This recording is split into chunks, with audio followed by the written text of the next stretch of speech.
21.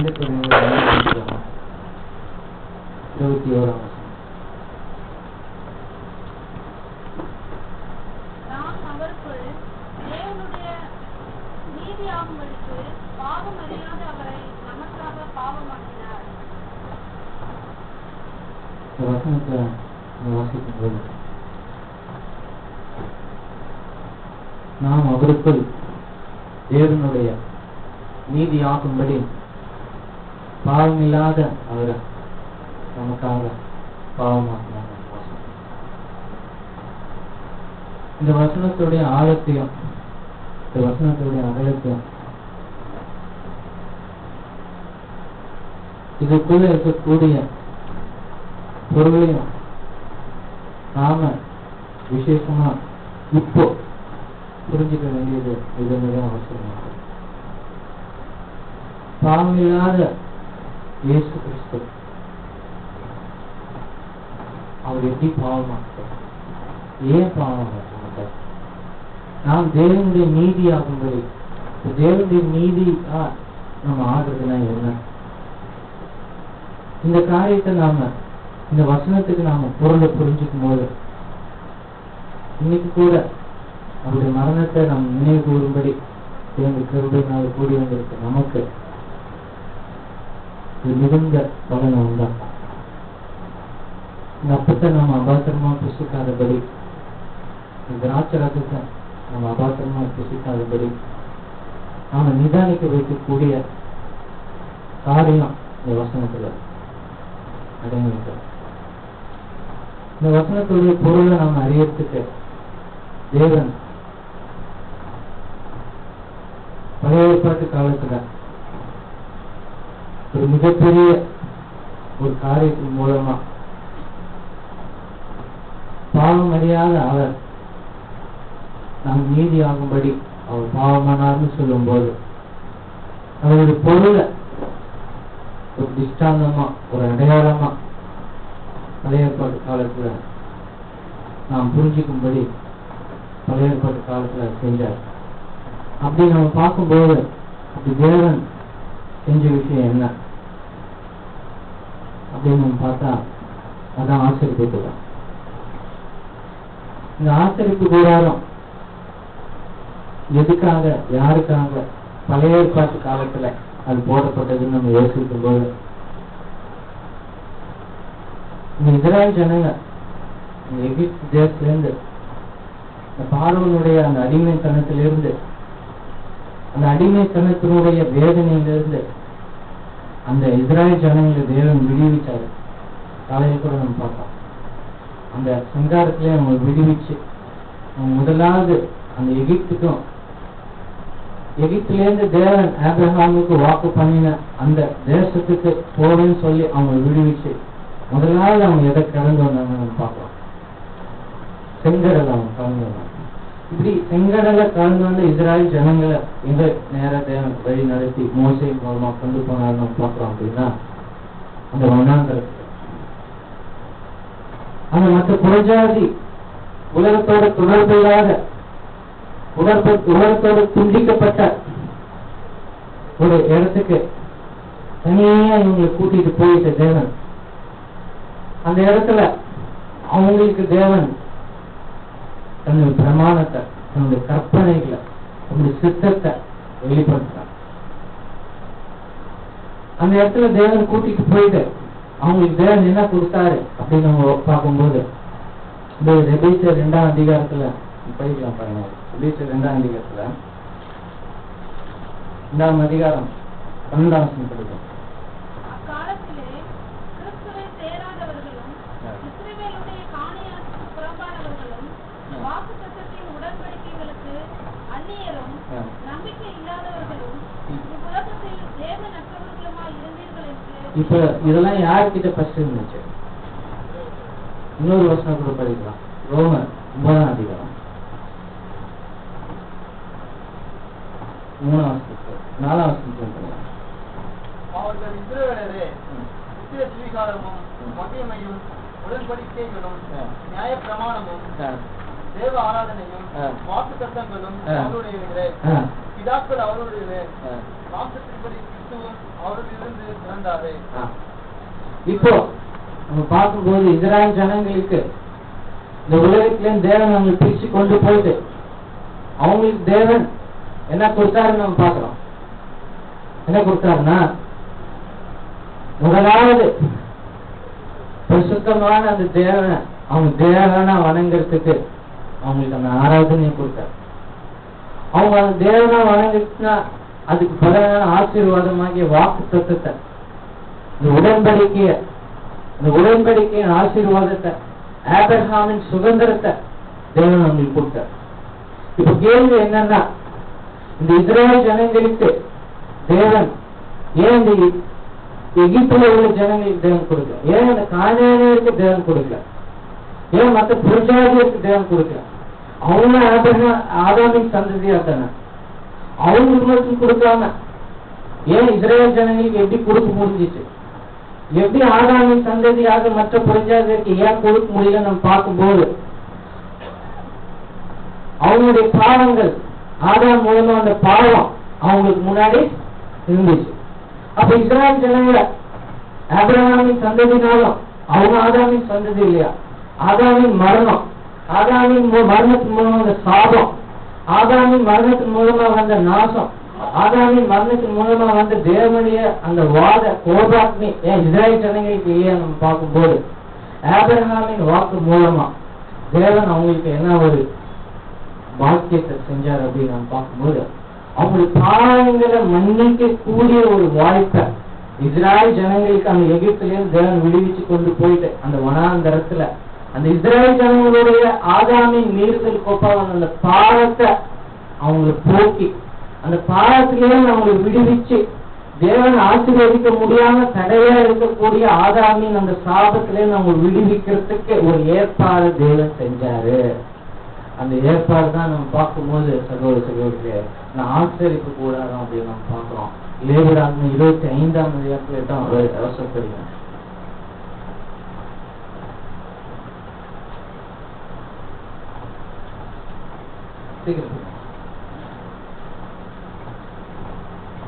யாத்திராகமம் 25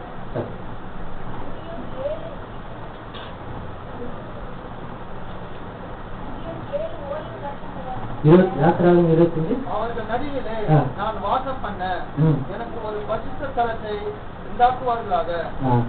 நான் உனக்கு காண்பிக்கும் வாசஸ்தலத்தின் மாதிரியின் வழியும் அதனுடைய எல்லா தட்டு முட்டுகளின் மாதிரியின் வழியும் அதை செய்வீர்களாக. இங்க தேவன் என்ன சொல்றாருன்னா, நான் இந்த இஸ்ரேல் ஜனங்களை ஆபிரகாமின் வாக்கு தத்தத்தின்படி ஆசீர்வதிக்கிறதுக்காக உங்களை கூட்டு வந்துட்டப்பா அப்படின்னு ஆசீர்வதிக்கணும்னு சொல்லும் போது அந்த ஜனங்களை என்ன தொழுதுக்கணும், நான் அந்த ஜனங்களை ஆசீர்வதிக்கணும். அந்த ஜனங்களுடைய பாவம் போனாதான், அந்த ஜனங்கள் மத்தியில நான் வாசம் பண்ணாதான் அந்த ஜனங்களுக்கு ஆசீர்வாதத்தை நான் கொடுக்க முடியும் சொல்லி அப்படி அவங்க என்ன தொழுது கொள்றதுக்காக நீ என்ன பண்ணுன்னா ஒரு ஆசீர்வாத கூடாரத்தை நான் அவங்க நடுவுல வாசமா இருக்கப்படி ஒரு கூடாரத்தை செய்யணும்னு சொல்லி தேவன் மோசேக்கு என்ன பண்ணாங்க அந்த கட்டளை போட்டார். அப்படி நம்ம பார்க்கும்போது அந்த ஆசரிப்பு கூடாரத்தை தேவன் அந்த மலையின் மேல் காண்பிக்கப்பட்ட மாதிரிபடியே அந்த மோசே அவங்க என்ன பண்ணாங்க செஞ்சு முடிச்சான்னு பார்க்கலாம். அந்த ஆசரிப்பு கூடாரம் எப்படி அமைக்கப்பட்டிருந்தது நம்ம பார்க்கும்போது, நான் கொஞ்சம் வேகமாவே போறாங்க, எப்படி அமைக்கப்பட்டது பார்க்கும்போது அந்த இஸ்ராயல் ஜனங்க அந்த 12 கோத்திரத்தார் அந்த எகிப்தில புறப்பட்டு வந்த அவங்க எல்லாமே அந்த ஆசரிப்பு கூடாரத்தை சென்ட்ரா நடுவுல போட்டுட்டு அந்த ஆசரிப்பு கூடாரத்தை சுத்தி நம்ம பார்க்கலாம் கட்டா இருக்கு பார்த்தீங்களா. அப்போ அந்த 4 பக்கமும் அவங்க என்ன பண்ணாங்கன்னா 3 கோத்திரமா அது கூட சொல்லப்பட்டிருக்கு எந்தெந்த கோத்திரம் எந்த பக்கம் சொல்லி பிரிஞ்சு அவங்க கேம்ப் போட்டாங்க. ஆனா நம்ம இந்த படத்துல பார்க்கும்போது இந்த சுவருக்கும் இந்த டென்ட்டுக்கும் ரொம்ப கேப் கம்மியா இருக்கு. ஆக்சுவலா நம்ம பார்க்கும்போது அந்த ஆசரிப்பு கூடாரத்துக்கும் அந்த டென்ட்டுக்கும் உள்ள கேப் தோராயமா 2917 அடி அப்படின்னு நம்ம பார்ப்போம். கிட்டத்தட்ட 1.5 கிலோமீட்டர் வரும். அந்த 1.5 கிலோமீட்டர் நம்ம பார்க்கும்போது அந்த நடுவுல ஆசரிப்பு இருக்கும். அந்த ஈச் சைடு அந்த நம்ம கேல்குலேட் பண்ணா அந்த டென்ட் அவங்க பாலம் அவங்க கேம்ப் எவ்வளவு டிஸ்டன்ஸ் நம்ம அந்த கேம்பர் நாட்டில் பார்த்தோம்னா நியர்லி 1.5 கிலோமீட்டர்ஸ் இருக்கும். தேவன் சொல்றாரு ஏன் அப்படி இருக்குன்னா அவங்களோட அசுத்தங்களை அவங்க டெய்லி பண்ணும்போது அவங்க ஒரு ஜனங்க இருக்கும்போது கிட்டத்தட்ட குறைஞ்சபட்சம் 24 அதிகபட்சம் 60 லட்சம் பேர் கூட நம்ம கணக்கு பார்த்துக்கோம். இவ்வளவு ஜனங்க கிட்ட வந்து அந்த ஏரியாவை அசுத்தப்படாதபடி அந்த இடம் பரிசுத்தமா இருக்குன்னு சொல்லி 100 கிலோமீட்டர் டிஸ்டன்ஸ்ல தள்ளி வச்சாங்க. செகண்ட் விஷயம் என்ன நம்ம பாக்குறோம் அப்படின்னா, இந்த ஆசரிப்பு கூடாரத்துல எல்லாரும் போய் ஊழியம் செய்ய முடியாது. அந்த யாரு அந்த ஆசரிப்பு கூடாரத்துல அந்த இஸ்ராயல் ஜனங்களுக்கு பாவத்தை போக்குறதுக்கு, அந்த இஸ்ராயல் ஜனங்களை ஆசீர்வதிக்கிறதுக்கு தேவன் எல்லாருக்கும் சான்ஸ் கொடுக்கல. அப்ப எல்லாரும் எகிப்துல இருந்து விடுவிக்கப்பட்டா கூட அந்த எகிப்துல இருந்து விடுவிக்கப்பட்ட ஜனங்கள் கொஞ்சம் பேர் தேவன் என்ன பண்ணாங்கன்னா சூஸ் பண்ணி சான்ஸ் கொடுத்தாரு. அதுல ஒரு கோத்திரம் நம்ம தெரிஞ்சிருக்கணும்னு நினைக்கலாம். அப்ப நம்ம பார்க்கும்போது லேவி கோத்திரம். அப்ப அந்த லேவி கோத்திரத்துக்கு தேவன் என்ன பண்ணாருன்னா ஒரு வருஷம் படிக்கிற பாருங்க, படிக்கும் போது எபிரேயர்ல 4:4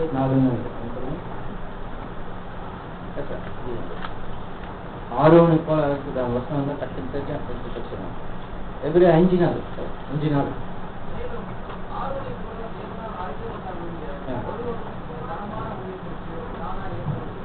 அப்போ நம்ம பார்க்கும்போது அவங்க இஸ்ராயல் ஜனங்களா இருக்கலாம், அவங்க லேவி கோத்திரமா இருக்கலாம். ஆனா நம்ம பார்க்கும்போது அங்க என்ன சொல்றாருன்னா ஆரோன் மாதிரி ஒருத்தர் அழைக்கப்பட்டார் ஒழிய அந்த நம்ம பார்க்கும்போது இந்த கூடாரத்துக்குள்ள போயிட்டு ஊழியம் செய்யறது. அப்படி ஆரோன் லேவி கோத்திரத்துல ஒரு பிரிவினர் தான் அதில் கூட பார்க்கலாம். ஆமக்கிறது வரும், வீட்டுக்கு போய் படிச்சுப்பாங்க, லேவியோட அப்பா பேரு. அந்த வம்சத்தார் தான் அது உள்ள போகும்போது பார்ப்போம். அந்த வம்சத்தார்ல நம்ம பார்க்கும்போது அந்த லேவி கோத்திரத்தார் எல்லாருமே எந்த வரைக்கும் போக முடியும் பார்த்தோம் அப்படின்னா ஆசாரியர்களா இருக்கும்போது இதை நம்ம பார்க்கும்போது இந்த சுற்று சுவர் இருக்கு. இந்த சுற்று சுவருக்குள்ள என்ட்ரி ஆகி இந்த பிரகாரம் வரைக்கும் என்ன பார்க்கிறோம் அப்படின்னா அந்த ஆசாரிகள், அந்த ஆசாரியுடன் வேலையாட்கள். இப்ப ஆசாரியர்கள் எது வரைக்கும் போக முடியும்னா இது வரைக்கும் போக முடியாது. இந்த முதலாம் கூடாரம் பிரதான ஆசிரியருக்கு மட்டும்தான் ரைட்ஸ் இருக்கு. எங்க போறதுக்குன்னா இங்க பார்க்கும்போது பிரதான ஆசிரியருக்கு இங்க போறதுக்கு உரிமை இருக்கு. அது கூட எத்தனை தடவை வருஷத்துக்கு ஒரே ஒரு வாட்டி போறதுக்கு சான்ஸ் இருக்கு. யோசிச்சு பாருங்க, இஸ்ராயல் ஜனங்கள்ல 7 லட்சம் பேர் புறப்பட்டாங்க. 7 லட்சம் பேர் புறப்பட்டாங்க எகிப்து தேசத்தை விட்டு. அப்படி எகிப்து தேசத்தை விட்டு புறப்பட்ட அத்தனை லட்சம் பேர்ல ஒரு சின்ன குரூப் லேவி கோத்திரம். அந்த லேவி கோத்திரத்திலயும் ஒரு டிவிஷன் இருக்கு. அந்த கோத்திரத்திலயும் ஃபியூ மெம்பர்ஸ் தான் அது உள்ளே என்றாங்க. அதுலயும் ஒரே ஒரு ஆள் தான் என்ன பண்ண முடியும்னா அந்த மகா பரிசுத்தமா இருக்கு.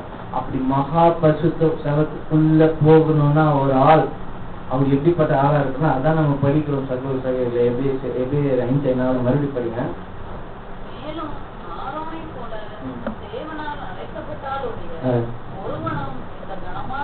ஆரோனை போல ஒரு அழைக்கப்படனா மகா பரிசுத்த ஸ்தலத்துக்கு என்ன பண்ண முடியாது, போக முடியாது. அதான் இங்க பாயிண்ட்.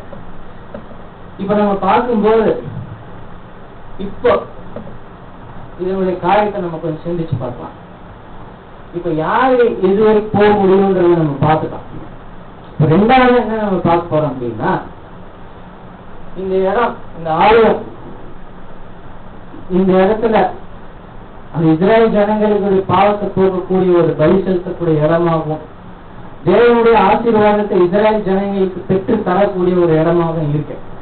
இது எந்த விதமா தேவன் அமைச்சாருன்னு சொல்லும் போது அதுக்கு நிறைய விதிமுறைகளோடு அமைச்சாரு. முதல் ஃபர்ஸ்ட் பாயிண்ட் என்ன சொல்றேன்னா 1.5 கிலோமீட்டர் டிஸ்டன்ஸ். செகண்ட் பாயிண்ட் நம்ம பார்க்கும்போது இதுல நம்ம பார்க்கறோம் இல்லைங்களா, இங்க ஒரு கோல் போல இருக்கு இல்லையா, போஸ்ட். இது வந்து இந்த சித்தி மரத்தினால அந்த போஸ்ட். இதுல நம்ம பார்க்கும்போது இது கீழேயும் மேலேயும் நம்ம பார்த்தோம்னா அது எந்த ஒரு மெட்டல் வச்சு செஞ்சிருக்காங்க அப்படின்னு நம்ம சொல்லும்போது ரொம்ப ஷார்ட்டா வரணுங்க. எதை வச்சு செஞ்சிருக்காங்க அப்படின்னு நம்ம பார்த்தோம்னா இங்க வெங்கலம் இருக்கு, இங்கிலீஷ் காப்பர்னு இருக்கு. ஆனா அது ஊட்ஸ் என்ன யூஸ் பண்ணிருக்காங்கன்னா சில்வர் யூஸ் பண்ணிருக்காங்க. இதை நம்ம பார்க்கும்போது இது குறைஞ்சபட்ச நம்ம பார்க்கும்போது இந்த ஹைட் எவ்வளவு இருக்கு அப்படின்னா 7.5 feet இருக்கு. 7.5 feetனா எவ்வளவு ஹைட்டா கூட என்ன இருக்க முடியாது, அங்க இடத்துக்கு உள்ள என்ன நடக்குதுன்னு தெரியாது. இன்னொரு விஷயம் என்னன்னா இதோட சைஸ் கூட மென்ஷன் ஆயிருக்கு. இதை நம்ம பார்க்கும்போது 100 50 முழம், 100 feet 50 feet ரெக்டாங்குலர் இல்லை. இது பேர் வந்து ஒரு சுற்றுச்சூழல் அல்லது ஒரு காம்பவுண்ட் வால் மாதிரி அந்த காலத்துல. ஏன் கல் வச்சு கட்டலன்னா இவங்களுடைய முறைமை எப்படின்னா அங்க வந்து வேற அந்த மேகஸ்தம்பம் நிப்பாட்டி வச்சிருப்பாரு.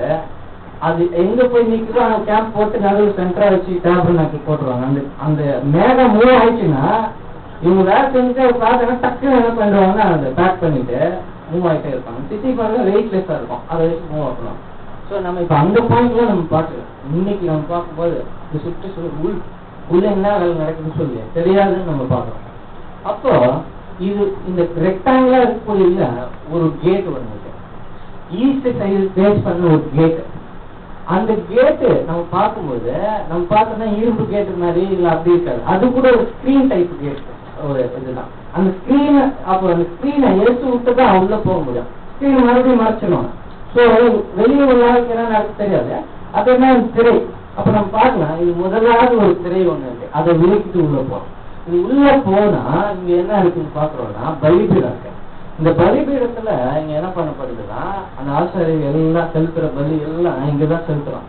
இங்க செலுத்தினா ரெக்கக்னைஸ் பண்ண மாட்டாங்க, இன்னும் அந்த மாதிரி செலுத்தினா மரண தண்டனை இருக்கு. அதே மாதிரி இந்த இந்த இந்த சுற்றுச்சுவரை தொட்டாலே செத்து, கிட்ட போய் பார்த்தாலே செத்துருவாங்க. அந்த மாதிரிதான் அவங்களுக்கு தேவன் கிட்ட இருந்தாரு நம்ம பார்க்கணும். அப்ப உள்ள போயிட்டு அவன் என்ன பாக்குறோம்னா இங்க அந்த பலி பீடத்துல அந்த பலி செலுத்தப்படும் பார்க்கணும். இங்க பார்க்கும்போது அப்ப இங்க பலி செலுத்தப்படும்.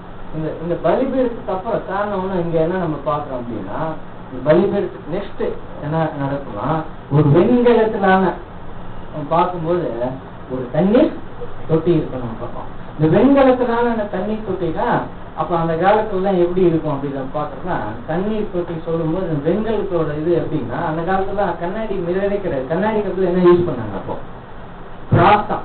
இப்ப கூட பிராஸ் எவ்வளவுக்கு எவ்வளவு பாலிஷ் பண்ண பேஸ் அப்படியே தெரியும். அதுல அப்ப வந்து அந்த மாதிரி ஒரு பாலிஷ் பண்ணப்பட்ட அதுல வசனம் இருக்கு, பரிச டைம் இருக்கு.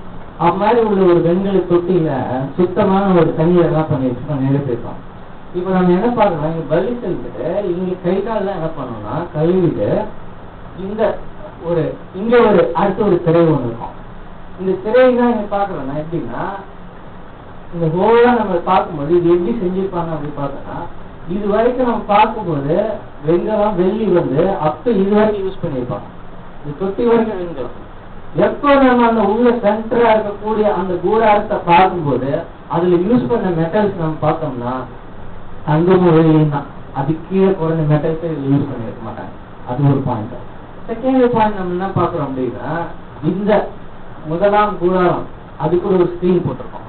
அதுல கூட என்னன்னா இளம் வெள்ளை அந்த நூறு அது ஒரு கலர்ஸ் கூட கொடுத்துருக்காங்க. ப்ளூ அப்புறம் பார்க்கும்போது சிவப்பு அந்த ப்ளூ இந்த பர்பிள் பார்க்கும்போது பர்பிள் போட்டிருக்கோம். 3 கலர் யூஸ் பண்ணியிருக்காங்க. அப்போ அதனால அந்த ஸ்கிரீனை விலக்கிட்டு ஒரு ஆள் உள்ள போனா இங்க என்ன இருக்கும் அப்படின்னு பாக்குறோம்னா, இங்க உள்ள போகும்போது உள்ள ஆக்சுவலா நம்ம என்ன பாக்குறோம்னா இதெல்லாம் ஏதாவது செஞ்சிருக்காங்கன்னு நம்ம வசனங்கள்ல படிக்கும் போது நமக்கு என்ன தெரியுது நான் சொல்லிட்டு இந்த ஒரு இதை நம்ம பார்க்கும்போது மேல உள்ள கவர் எல்லாமே ஆட்டு தோல் தான். ஆட்டு தோலை அவங்க என்ன பண்ணுவாங்கன்னா அப்படியே வச்சு வச்சு வச்சு வச்சு அப்படியே க்ளோஸ் பண்ணி ஓவர் லாக் பண்ணி ஒண்ணுன்னா அப்படியே ஒரு டென்ட் மாதிரி கட்டி ஃபுல் க்ளோஸ்டா இருக்கும். இந்த ஸ்க்ரீனு க்ளோஸ்ல தான் இருக்கும். இந்த மாதிரி ஓப்பன்லாம் இப்படி இருக்காது. ஆக்சுவலா நம்ம பார்க்கும்போது க்ளோஸ்ல தான் இருக்கும். உள்ள போனவொன்னு என்ன இருக்கும்னா உள்ள போன ரைட் ஹேண்ட் சைட்ல இங்க பார்க்கும்போது இது என்ற ரைட் ஹேண்ட் சைட்ல ஒரு மேஜர் ஒண்ணு இருக்கும். அந்த மேஜர்லயே நம்ம என்ன இருக்கு பாக்குறோம்னா 6 அப்பமா இது 6 அப்பம் இது 6 அப்பம். அடுத்ததான் நம்ம பார்க்கும்போது ஒரு 6 சென்டரா ஒரு குத்து விளக்குன்னு நம்ம சொல்லும் போது என்ன பாக்குறோம்னா சென்டரா ஒரு அந்த முக்கு இருக்கும். அந்த எண்ணெய் ஊற்றணும். அதுக்கு இங்க 3 இருக்கும், இங்க 3 இருக்கும். இதுல இந்த ஆசாரியனோட வேலை என்ன அப்படின்னா வாரந்தோறும் ஒவ்வொரு வாரம் நம்ம என்ன பண்ணுது சமூகத்தை அப்பத்தை நம்ம பார்க்கும்போது மாத்திரம் நம்ம பார்க்கலாம். அதே மாதிரி அந்த எண்ணெய அந்த விலைக்கு எப்போதுமே அணையாம அந்த எண்ணெய் அந்த ஆசாரியம் என்ன பண்ணணும்னா ஊத்திட்டே இருக்கணும் பார்க்கலாம். அதான் அவங்க டியூட்டி. அதுக்கப்புறம் நம்ம என்ன பார்க்கணும்னா வேற வெளிச்சம் என்ன இல்லைங்க, வேற லைட் இங்க வரதுக்கு சான்ஸே கிடையாது. உள்ள எரியிற லைட் தான். அது அணைஞ்சு போச்சுன்னா உள்ள இருட்டாயிடும். அதான் நம்ம பார்க்கணும். அடுத்ததா நீங்க என்ன வேலை இருக்குன்னா இந்த பலி பீடம் தூப பீடம் இது எல்லாமே வந்து மெட்டல்ஸ் எல்லாமே கோல்டு தான். அந்த மரத்தில் செஞ்சு பொருந்தாங்க வச்சிருக்கோம். அப்ப நம்ம பார்க்கும்போது அந்த தூப பீடத்துல இங்க பலி செலுத்தினாங்க இல்லைங்களா, இங்க இருந்து நெருப்பை எடுத்துட்டு வந்து இதுல போட்டா என்ன ஆகும்னா அது அந்த நெருப்பை போட்டுட்டு அந்த சுகந்த வாசனை எல்லாம் என்ன பண்ணுவாங்க, அதை போட்டு அந்த ஆசாரியன் இந்த இடம் பூரா என்ன பண்ணுவாருன்னா அந்த வாசனையினால நெருப்பு கொஞ்சம் கொஞ்சமா இங்க நெருப்புனா எங்க என்ட்ராகும், அந்த மகா பரிசுத்தமான ஸ்தலம் செகண்ட் ரூம் அதுக்குள்ள என்ட்ரான்னு பார்த்தோம். இப்ப இந்த ஆசாரியன் போய் இதெல்லாம் பண்ணிட்டு டக்குன்னு போக முடியுமா? அந்த ஆசாரியன் போனேன்னா ஆயிடுவாரு, செத்துருவாரு. ஏன் அப்படின்னு பாக்குறோம்னா இங்க போகணும்னா அது ஒரே ஒரு ஆளுக்கு தான் எலிஜிபிலிட்டி இருக்கேன், இது உள்ள போறதுக்கு வேற யாருக்குமே என்ன இல்லை எலிஜிபிள். அது யார் போக முடியும் பாக்குறோம். அப்புறம் மோசை வந்து பாத்தீங்கன்னா மோசை ஒரு ஸ்பெஷலான ஒரு ஆளு. அதான் எங்களுக்கு நம்ம பார்க்க கூடுதலா பாக்குறோம். மோசைக்கு வந்து வருஷத்துக்கு ஒரு முறை போவார் அவரு. மோசை அவருக்கு கிடையாது, ஏதாச்சும் ஒண்ணு நேரம் உள்ள போயிட்டே இருப்பாரு. யாருமே அவர் என்ன பண்ண முடியாதுன்னா தடுக்கவே முடியாது. உள்ள போய் நேரம் என்ன பண்ணுவாருன்னா அவர் அந்த தேவ சமூகத்துல போயிட்டு வந்துட்டு இருப்பாரு.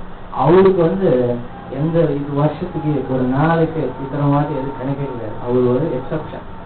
ஆனா பிரதான ஆசாரியன் பற்றி நீங்க படிக்கிறோம். அந்த பிரதான ஆசாரியனா இருக்கணும்னா பார்க்கும்போது இருந்தா நம்ம பார்க்கும்போது அவர் இந்த மகாபரிசுத்தோடு கலந்து போகணும். இப்போ ஏன்னா நான் அதுக்குரிய அந்த பழைய ஏற்பாடு வசனத்தை என்னால் ரொம்ப பரிசு டைம் ஆயிடும் பாக்குறேன். ஏன்னா நம்ம 7 மணிக்குள்ள முடிச்சோம். அதனாலதான் நான் அது பொருளுக்கு வந்துடலாம். இப்போ நம்ம என்ன பாக்குறோம்னா இப்படி பழைய ஏற்பாட்டு காலத்துல இந்த ஆசரிப்பு கூடாரத்தை தேவன் ஏன் உண்டாக்கணும்னு நான் இப்ப சொன்னேன். ஏன் சொல்லுங்க?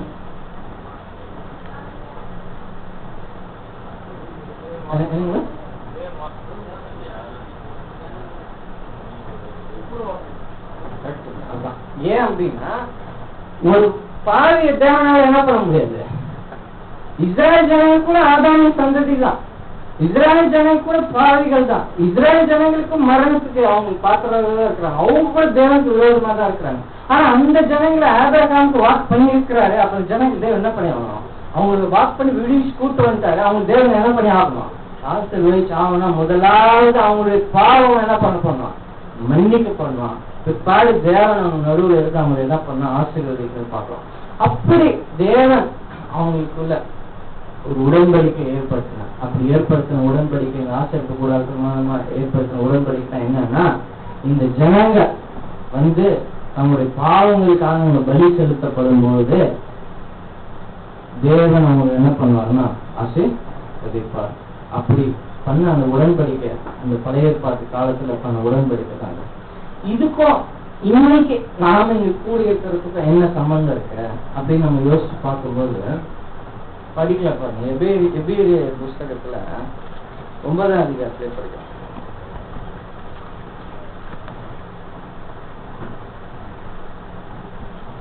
எபிரேயர் 9 எபிரேயர் 9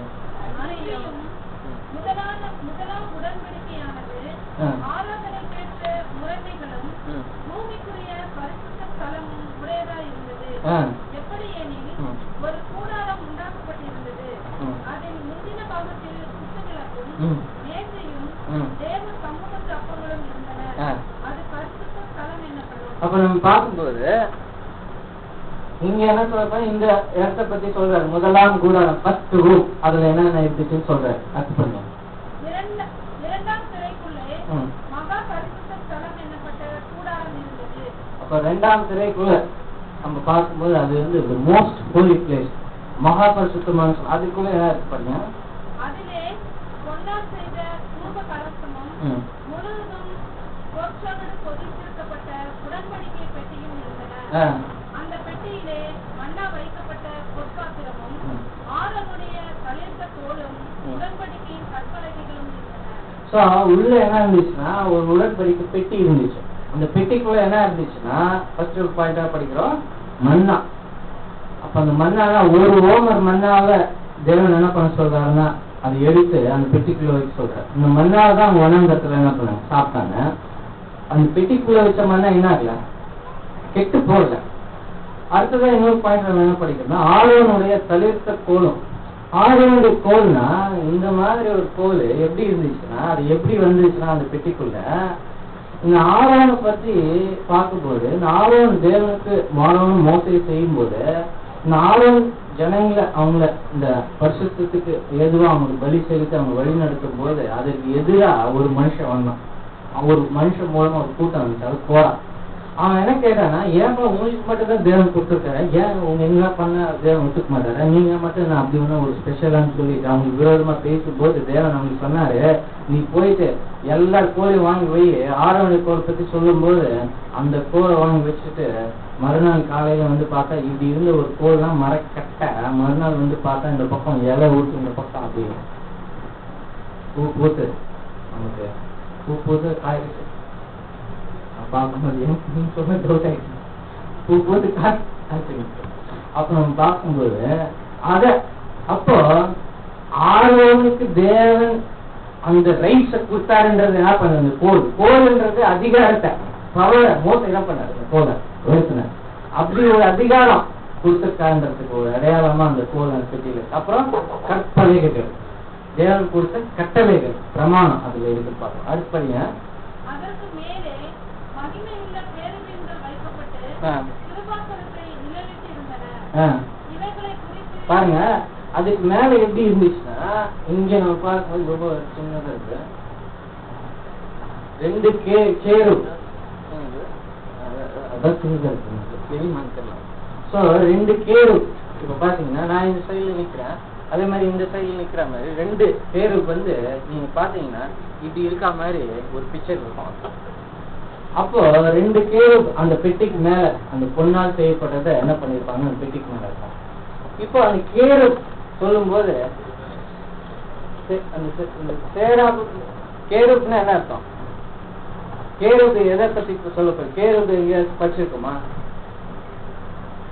நீ காப்பாற்றுறதுக்காக உண்டாக்கப்பட்ட கேருப். கேருப்ன்றது எதை குறிக்கிறது பார்த்தா, தேவன் எது மத்தியில இருக்காரு சொல்லணும்னு சொல்லுது. அவரு பேர் கேருபீன்கள் மத்தியில, சேராபீன்கள் மத்தியில் சொல்லணும். அது தூதர்களுடைய அந்த கிளாஸ், அந்த அவங்களுக்குள்ள ஒரு ஜாதி இருக்கு, பிரிச்சிருக்கிறார் தேவன். அந்த மாதிரி அதுல ஹை ஸ்டாண்டர்டா இருக்கக்கூடிய அந்த கேருப் என்ன பண்றாங்கன்னா, அப்போ அந்த அந்த பெட்டிக்கு மேல இருக்கிறாங்க படிக்கும், அது அடையாளமா அங்க இருக்கு. இப்போ நம்ம என்ன பார்க்கிறோம் அப்படின்னா, இந்த கால அடுத்த வருஷம் படிங்க. அதற்கு மேலே மகிமையுள்ள பேருபீன்கள் வைக்கப்பட்டு கிருபாசனத்தை நிழலிட்டு இருந்தன. இவைகளை குறித்து விவரமாய் பேச இப்பொழுது சமயம் இல்லை. இவைகளை குறித்து விவரமா பேச இப்போது சமயம் இல்லை அப்படின்னு சொல்லிட்டு, அப்போ எல்லாரும் பொழுது எழுதுனான்னு சொல்ற கணிப்பு இருக்கு, நானும் அப்படின்னு சொல்லிருக்கோம் சொல்லிட்டு போயிடுறேன். ஆனா இப்போ நமக்கு இதை குறித்து பேசுறதுக்கு சமயம் உண்டாயிருக்கு. அதான் நம்ம பார்க்கணும்.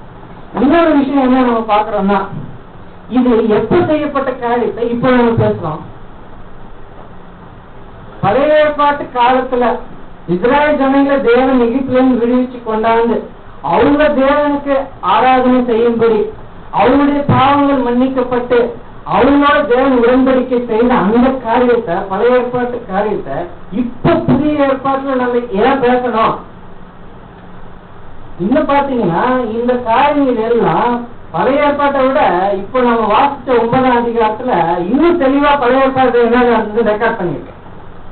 அப்போ நம்ம யோசிக்கும் போது அந்த பழைய ஏற்பாடு நம்ம பார்க்கும்போது, அப்ப நியூ டெஸ்டமெண்ட் அப்படின்னு நம்ம சொல்லும் போது, நியூ டெஸ்டமெண்ட்ன்ற வார்த்தை அது வந்து சரியான மொழிபெயர்ப்பு. ஏற்பாடுன்னு சொல்லும் போது பழைய உடன்படிக்கையும் வரணும். அப்ப பழைய உடன்படிக்கை நம்ம பார்க்கும்போது, பழைய உடன்படிக்கை தேவன் எந்த விதமா தேவன் அதை எது மூலமா எந்த காரியங்கள் அவங்க செய்யும் போது அதை நிறைவேற்றினார்னா, இந்த ஆசாரிக்கு கூட முறைமையின்படி என்ன பண்ணாரு அவங்களுக்கு அதை செஞ்சாரு. அப்ப பார்க்கும்போது இப்போ இந்த காரியத்தை குறித்து நம்ம சிந்திக்க வேண்டிய அவசியம் என்ன இருக்கு, இதுல நமக்கு என்ன வச்சிருக்கிறான்னு சொல்லும் போது சகோதரர்களே, நம்ம படிக்கல பாருங்க ஒரு வசனத்தை 10:1 படிக்கலாம். எபிரேயர் 10:1.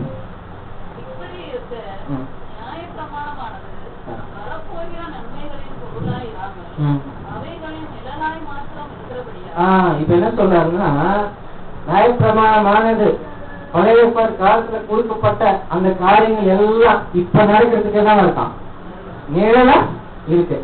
அப்போ இப்ப நடக்கக்கூடிய சம்பவங்களுக்கு இது ஒரு நிழலா இருக்கு. இது ஒரு முக்கியமா நம்ம கவனிக்க போக வேண்டிய விஷயம் என்ன அப்படின்னா, எபிரேயர் 8ஆம் அதிகாரத்துல நம்ம படிக்கல பாத்தீங்க, 5ஆம் வசனத்தை படிங்க.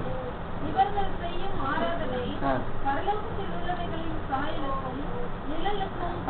இங்க என்ன சொல்றாங்கன்னா, நாம பரலோகத்தை யாரும் பார்த்தது இல்ல, பரலோகத்துல நடக்கக்கூடிய விஷயங்களுக்கு இந்த பழைய ஏற்பாடுல பழைய உடன்படிக்கையில அதுக்கு அப்படியே டைரக்ட் இமேஜ் இருக்கு, நிழல் இருக்குதுல.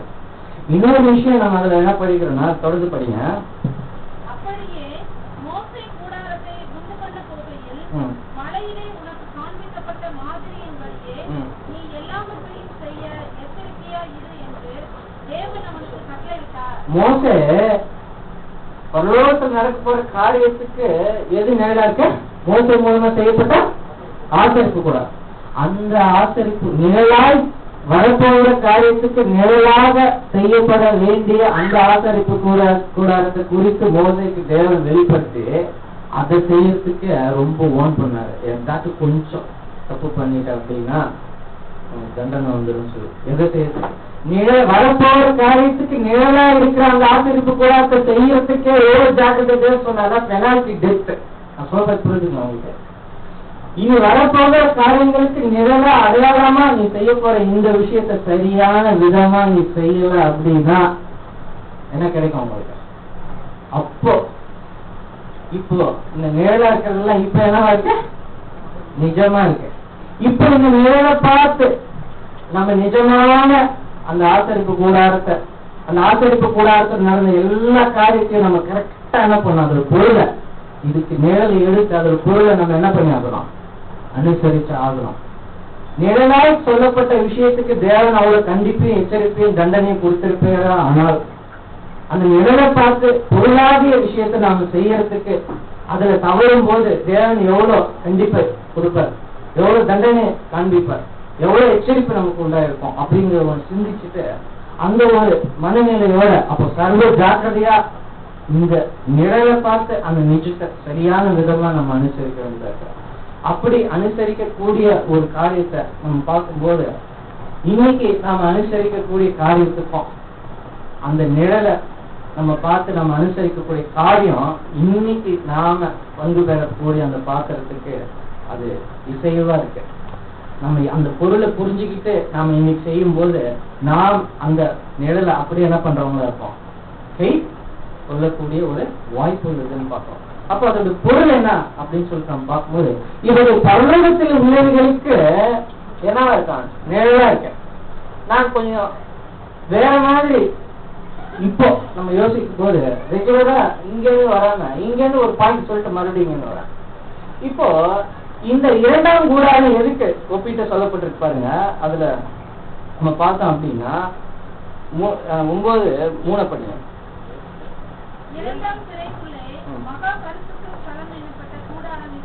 இந்த மகா பரிசுத்த ஸ்தலம் இப்ப என்னத்துக்கு பொருளா இருக்குன்னா எது பொருளா இருக்கு? பரலோகத்துக்கு பொருளா இருக்க. இப்படி யோசிச்சு பாருங்க, இந்த பரலோகத்துக்கு பொருளா இருக்கு, இந்த இரண்டாம் கூடார பரலோகத்துக்கு பொருளா இருக்கு. அப்போ இப்ப நம்ம என்ன சிந்திக்கிறோம்னா, இந்த பரலோகத்துக்கு ஒரு மனுஷன் போகணும்னா அவன் எதை தாண்டி எவ்வளவு தூரம் அடைஞ்சு எவ்வளவு தூரம் பிரிஞ்சு அவன் எவ்வளவு தகுதி அடைஞ்சு அவன் எப்படி போகணுன்றதா நம்ம யோசிப்போம். இந்த பரலோகத்துக்கு நிழலா இருந்தது எது நம்ம பார்க்கலாம், இந்த இரண்டாம் திரை, இரண்டாம் கூடாரம். இந்த இரண்டாம் கூடாரத்துக்குள்ள போறதுக்கு ஒரே ஒரு ஆள் பண்ண தேவ பர்மிஷன் கொடுத்தாரு. மோசை விட்டுருக்காரு, இன்னொரு ஆள் ஏற்பாக்கலாம், ஒரே ஒரு வாட்டிதான் சான்ஸ் கூட கொடுத்தாரு. அதை பார்க்கும்போது அந்த ஆரோன் அப்படி பார்க்கலாம். ஆரோனை போல அழைக்கப்பட்டா எங்க போகலாம், பரலோகத்துக்கு போகலாம். எங்கேருந்து எங்க லீட் பண்ணி எதை போனான்னு நம்ம தேவன் ஒப்பிட்டு சொல்ற பாருங்க. ஆசரிப்பு கூடாரத்தை நம்ம பார்க்கும்போது ஆரோனை போல ஒரு மனுஷன் அழைக்கப்பட்டா, ஒரு பெரிய இன்னைக்கு நம்ம பார்க்கும்போது பெண்ணினா அது மாதிரி இல்ல, ஒரு பெரிய ஒரு பேச்சாளரா இருக்கமா அப்படி கிடையாது. ஒரு பெரிய மிகப்பெரிய ஊழியத்தை செய்யணும்னு சொல்லி இவருக்கப்பா அவருக்கப்பா பவுலுக்கப்பா அப்படி கிடையாது. ஆரோனை போல நாம் அழைக்கப்பட்ட ஒரு மனுஷன் எங்க போக முடியும் நம்ம பார்க்கலாம். இந்த இரண்டாம் பருவத்துக்கு இப்போ நாம என்ன யோசிக்க போறோம்னா, நாம இதுக்கு அதெல்லாம் வைக்கப்பட்டிருக்கோம். இந்த பரலோகத்துக்கு நாம் போறதுக்கு தேவன் நினைச்சிருக்காரு. இப்போ நம்ம எந்த கிளாஸ்ல எந்த இடத்துல எந்த நிலைமையில இருக்குன்னு சொல்லி இதை வச்சு ஈஸியா அண்டர்ஸ்டாண்ட் பண்ணிக்கலாம் அப்படின்றதுதான் இப்ப பாருங்க. அப்ப நம்ம பார்க்கும்போது தேவன் என்ன பண்ணாருன்னா, எகிப்துல இருந்து இஸ்ராயல் ஜனங்களை விடுவிச்சு வந்துட்டு, இஸ்ராயல் ஜனங்க எல்லாரையும் விடுவிச்சு எகிப்துல கொண்டு வந்தாரு. அவங்க எதை தாண்டி வந்தாங்க? செங்கடல் தாண்டி எல்லாம் வந்துட்டாங்க. செங்கடல் எதுக்கு இங்க ஒப்பிடப்பட்டிருக்கு? ஞானஸ்தானம். அப்ப எல்லாருமே ஞானஸ்தானம் எடுத்துட்டாங்க. இங்க இஸ்ராயல் ஜனங்க எல்லாருமே எடுத்துட்டாங்க, எல்லாரும் போயிடலாங்க. அப்ப நம்ம பார்க்கும்போது நேருக்கு வழியா ஞானஸ்தானம் எடுத்தாங்கன்னு சொல்லும் போது, உலகத்திலேருந்து பிரித்தெடுக்கப்பட்ட அந்த இஸ்ராயல் ஜனங்க ஞானஸ்தானம் சொல்லும் போது, ஞானஸ்தானத்தின் பாடத்தை நீங்க அப்படி நம்ம தனிப்பட்ட முறையில எடுக்கலாம். அதுல ஒரு பாயிண்ட் என்ன அப்படின்னா, ஞானஸ்தானத்துல லெவல்ஸ் இருக்கு. ஞானஸ்தானம் யோவான் கொடுத்த ஞானஸ்தானம் என்ன ஞானஸ்தானம்? மணந்து அவங்க பாடம் என்ன பண்ணப்பட்டுச்சு, அவங்க இந்த உலகத்தை விட ஒரு ஸ்டெப் மேலதான். அப்படி ஒரு ஸ்டெப் மேல இந்த உலகத்தை இன்னைக்கு யாரு? ஒரு ஸ்கூல்ல போய் இப்ப எப்படி தெரியல, அவன் படிக்கும் போதெல்லாம் ஒரு ஸ்கூல்ல போய் சேர்க்கணும் கூட நல்ல நல்ல எதுல பார்த்து சேர்த்து சொல்லுவாங்க. அப்படி பார்த்தா சேர்த்து விட்டாங்க, சரியில்லை. பார்க்கும்போது ஒரு நல்ல ஒரு கிறிஸ்டியன் ஸ்கூலா, ஏன்னா இன்னைக்கு கூட ஒரு கிறிஸ்தவன் என்னதான் இருந்தா கூட ஒரு ஸ்டெப் மேலதான். ஏன்? அவன் ஏதோ ஒரு விதத்துல இந்த உலகத்துல இருந்து அவன் பார்த்தது நல்லா பண்ணிருப்பான், ஒரு ஸ்டெப் மேலதான் இருப்பான். நம்ம அதுதான் இங்க பார்த்தோம். இங்க நம்ம பார்க்கும்போது அப்போ கிறிஸ்தவங்க சொல்லும் போது இந்த பி குரூப் இந்த லெவல் நம்ம பார்க்கும்போது, அப்போ அந்த உலகத்துல இருந்து தேவன் பிரிச்சு எடுத்த எல்லா கிறிஸ்தவ ஜனங்களுக்கும் மனம் திரும்பின இயேசு கிறிஸ்துவ விசுவாசிக்க கூடியவங்க, இயேசுவ ரட்சகர்னு விசுவாசிப்பாங்க, அவங்க பாவ மன்னிப்பு உண்டு விசுவாசிப்பாங்க. ஜெனரலா ஒரு விசுவாசம், பொதுவான விசுவாசம் பைபிள்ல இருக்காது. பொதுவான விசுவாசம் கூடிய ஜனங்களை கூப்பிட்டு வந்துடுறது. ஆனா என்ன அது போதுமா? பொதுவான விசுவாசம் இருக்கக்கூடிய ஆசரிப்பு உலகத்துக்குள்ள போய் முடியுமா? கேம்ப் வரைக்கும் தான் வரலாம், 1.5 கிலோமீட்டர் டிஸ்டன்ஸ்ல நிக்க வச்சுருவாரு. பொதுவான விசுவாசம் இருக்கிற மனுஷன் தூரத்துல இருந்து பார்க்கலாம், அவ்வளவுதான். ஆனா என்ன பண்ண முடியாதுன்னா, அங்க என்ன ஏதுன்னு சொல்லி அவங்களுக்கு அந்த அறிவு, அங்க என்ன நடக்குதுன்னு சொல்லி அவன் அறியப்படாதவனா இருக்கான். ஆனா அதுலேருந்து அந்த தூரத்துல இருக்கக்கூடிய அந்த ஜனங்கள்ல இருந்து அந்த அழைக்கப்பட்டவர்கள் நம்ம சொல்லலாம், அவங்கல இருந்து ஒரு சிலர் என்ன பண்றாங்க, சிலர் பார்க்கலாம். இந்த தெரிந்து கொள்ளப்பட்ட ஜனங்கள் சொல்லும் போது நம்ம என்னதான் நம்ம பாரம்பரியமா கிறிஸ்தவங்களா இருந்தா கூட அந்த தெரிந்து கொள்ளப்பட்ட அந்த கேட்டகரிக்கு வரணும். தெரிந்து கொள்ளப்பட்டவங்க நம்ம பாக்குறோம்னா, அந்த லேவி கோத்திரத்தை தேவன் என்ன பண்ணாரு பண்ணும்போது தெரிந்து கொண்டாடணும் பார்க்கலாம். அதுக்கெல்லாம் ஒரு வருஷம் படிக்கிறப்ப இந்த ஒன்னு பேருன்னு நினைக்கிறேன், தெரிந்து ராஜதிக ஆசாரிய கூட்டமா தெரிந்து கொண்டாடு 1 பேரு 2:7 கொடுங்க.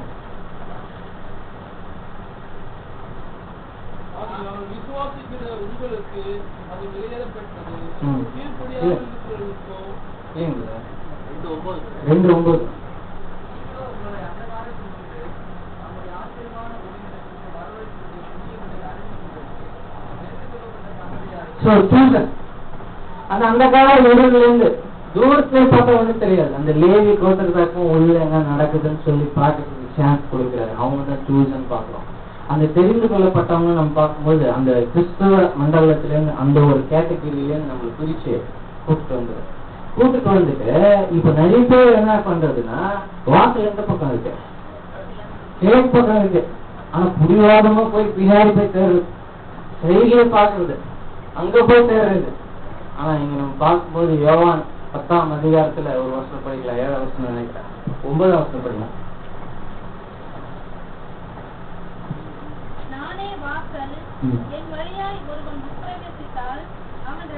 பாருங்க, நானே வாசல், போப் கிடையாது வாசல். கிறிஸ்தவனா இருந்து நான் தெரிந்து கொள்ளப்பட்டவன் கோவில் போல பின்னாடி போய் சேர்ற மாதிரி. நான் யாரையும் புரட்சி சொல்ல, அது நமக்கு தேவையில்லை. ஆனா நாம் அறியாமல் இருந்து வெளியே பண்ணணும், நம் விசுவாசத்தை ஊழி கட்டப்படணும், நம் நம்பிக்கைகள் இன்னும் வளரணும். நாம் எதில் அறியப்பட்டிருக்கோமோ அது நிலைத்திருக்கிறதுக்காக தான் நான் சொல்ல வரேன். ஆகவே நாங்க பார்க்கும்போது இயேசுவே வாசல். அப்படி இயேசுவே வாசல் தான், அந்த இயேசுன்னு ஒரு பெயர் கூட தாண்டதா. இப்போ என்ன பொருளா இருக்கிற பார்க்கும்போது, இப்ப இந்த உலகத்துல அநேக வாசல்கள் உண்டு சகோதர சகோதரத்துல. இஸ்லாம் ஒரு வாசல் தான், ஒரு புத்திசம் ஒரு வாசல் தான், திருக்குறள் ஒரு வாசல் தான், பகுத்தறிவு பெரியார்களுக்கு அது தத்துவம் ஒரு வாசல் தான். இன்னும் நாளைக்கு சொல்லும் போது சச்சிதானந்தா பிரேமானந்தா அவங்க ஒரு வாசலை போட்டு அந்த வழியா வாசல் போட்டு தாழ்வான பல பெரிய அகல பாதாளத்துல இந்த வாசகமா சித்தரிக்கப்பட்ட அலங்காரமா தான் இருக்கு. அந்த ஆசையால தொடர்ந்து உள்ள போனா ரொம்ப கஷ்டம். அது மரணத்துக்கு போற, அது பாதாளத்துக்கு போற வழி.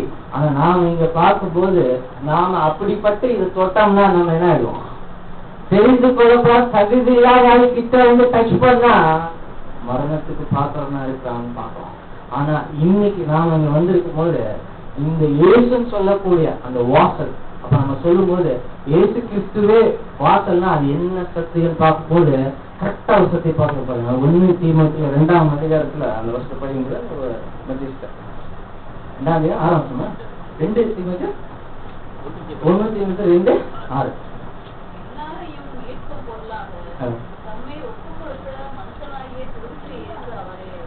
தம்மை எல்லாரும் மீட்கும் பொருளாக வானத்திலும் பூமியிலும் வேற எந்த ஒரு நாமமும் அறியப்படவில்லை. இயேசுவின் நாமம் அல்லாம வேற எந்த நாமம் பூமிக்கே கட்டளைப்படவில்லை.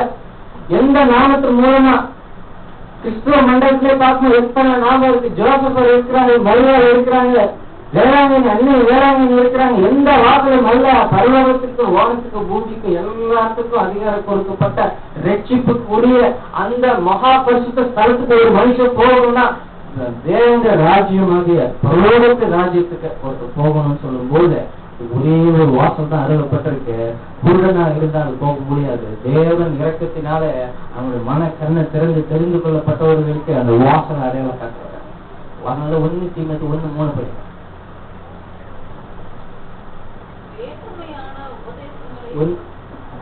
1 தீத்து 1ஆம் அதிகாரம் 3ஆம்.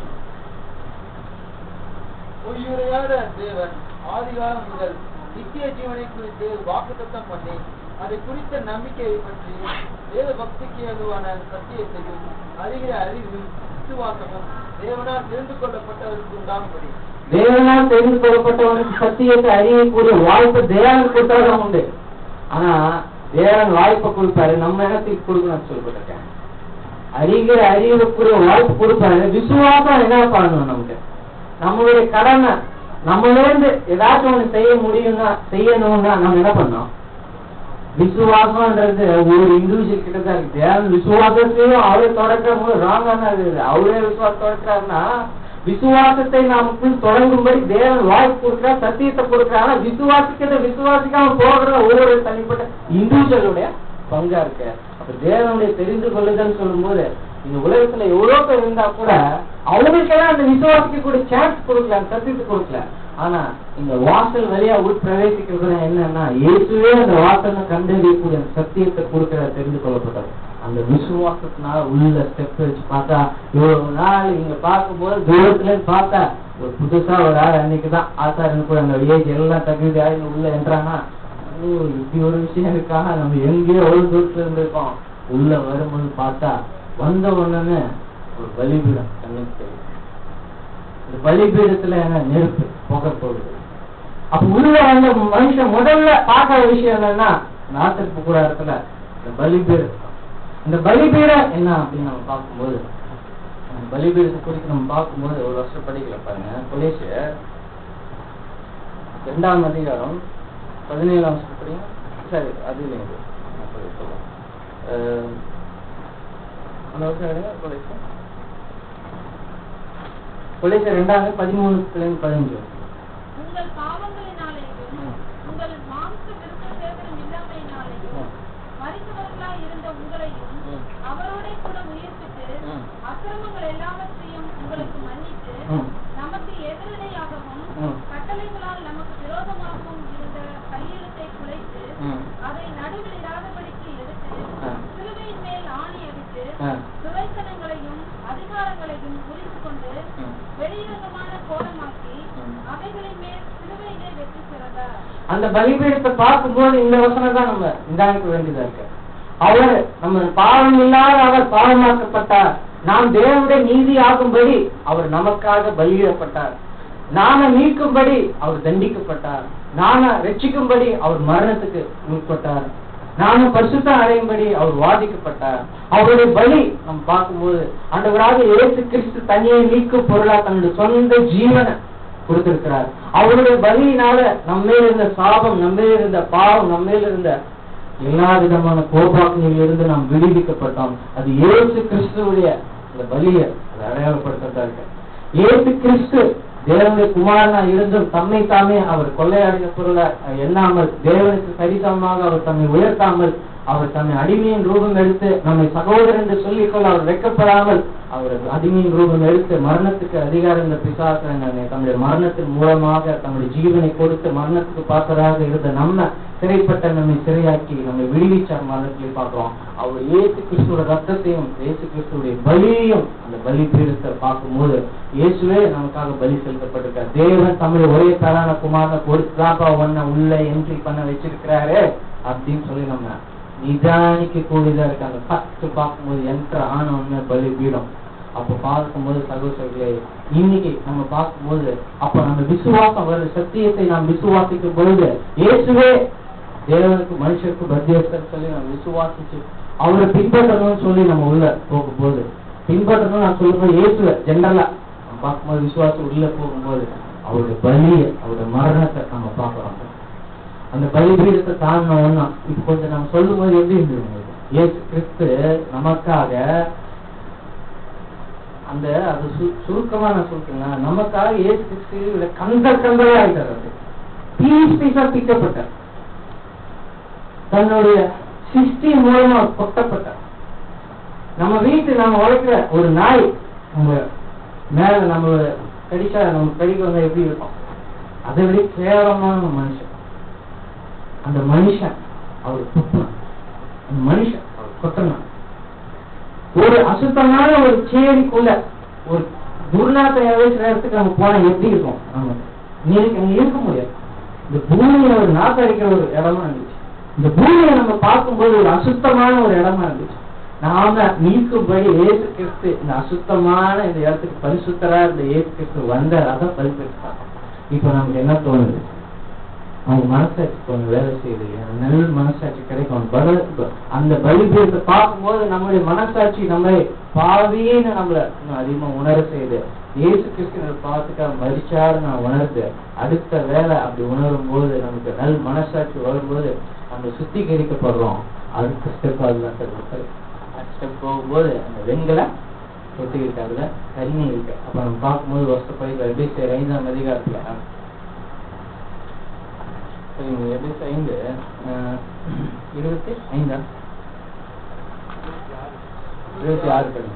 தாம் அதை திரு வசனத்தை கொண்டு தண்ணீர் முழுக்கினால் சுத்திகரித்து பரிசுத்தமாக்குவதற்கும் கரை திரை முதலானவைகள் ஒன்றும் இல்லாமல் பரிசுத்தமும் இலையற்றதுமான பசுமையுள்ள சபையாக அதை தமக்கு முன் நிறுத்திக் கொள்வதற்கும் தம்மைத்தாமே அதற்கு ஒப்புக் கொடுத்தார். அந்த திருவசனமாகிய அந்த தண்ணீர், இந்த தண்ணீர் ஒரு தண்ணீர் எப்படி அது கரை திரை அழுக்கு ஒரு அழுக்கு இருந்தா தண்ணி ஊற்றுவோம், கரை கம்ப்ளீட்டா என்ன பண்ணணும், அதை கிளீன் பண்ணணும். அப்ப நம்ம பார்க்கும்போது இயேசு கிறிஸ்துவுடைய அந்த சக்திய உபதேசம் அவருடைய வசனம் நம்மள என்ன பண்ணுது அப்படின்னு நம்ம பார்க்கும்போது நம்மள சுத்திகரிக்கும். எப்ப சுத்திகரிக்குன்னா எப்படின்னா அந்த தண்ணி தொட்டி போய் பார்க்கும்போது என்ன தெரியும்? நமக்கு நம்மளோட முகம் தெரியும். நம்மளுடைய முகம் யாருக்கு தெரியாது. இன்னொரு முகம் எனக்கு இருக்கு, ரொம்ப மோசமான முகம். அது ஆதாமின் முகம். அது ரொம்ப பாவ சாப சுபாவத்தினான முகம். அந்த முகம் இவ்வளவு நாள் கழிச்சு எனக்கு இப்பதான் தெரியுது. எப்ப தெரிஞ்சதுன்னா நான் சொல்லியிருக்கேன், நான் எங்க வீட்டு பக்கத்து சின்ன வயசுல சைக்கிள் எடுத்துட்டு கிரிக்கெட் விளையாட்டு போகும்போது அங்க ஒருத்தர் மைக் பிடிச்சி சொல்றாரு, பாருங்களே அப்படின்னு சொல்லும் போது நான் ஃப்ரெண்ட்ஸ் ரொம்ப போனேன். என்ன இருந்தாலும் இப்படி சொல்றாரு, நம்ம யாரப்பா எனக்கு தெரிஞ்சு அப்படி பேசிட்டு அப்படியே போயிடுது போவோம்.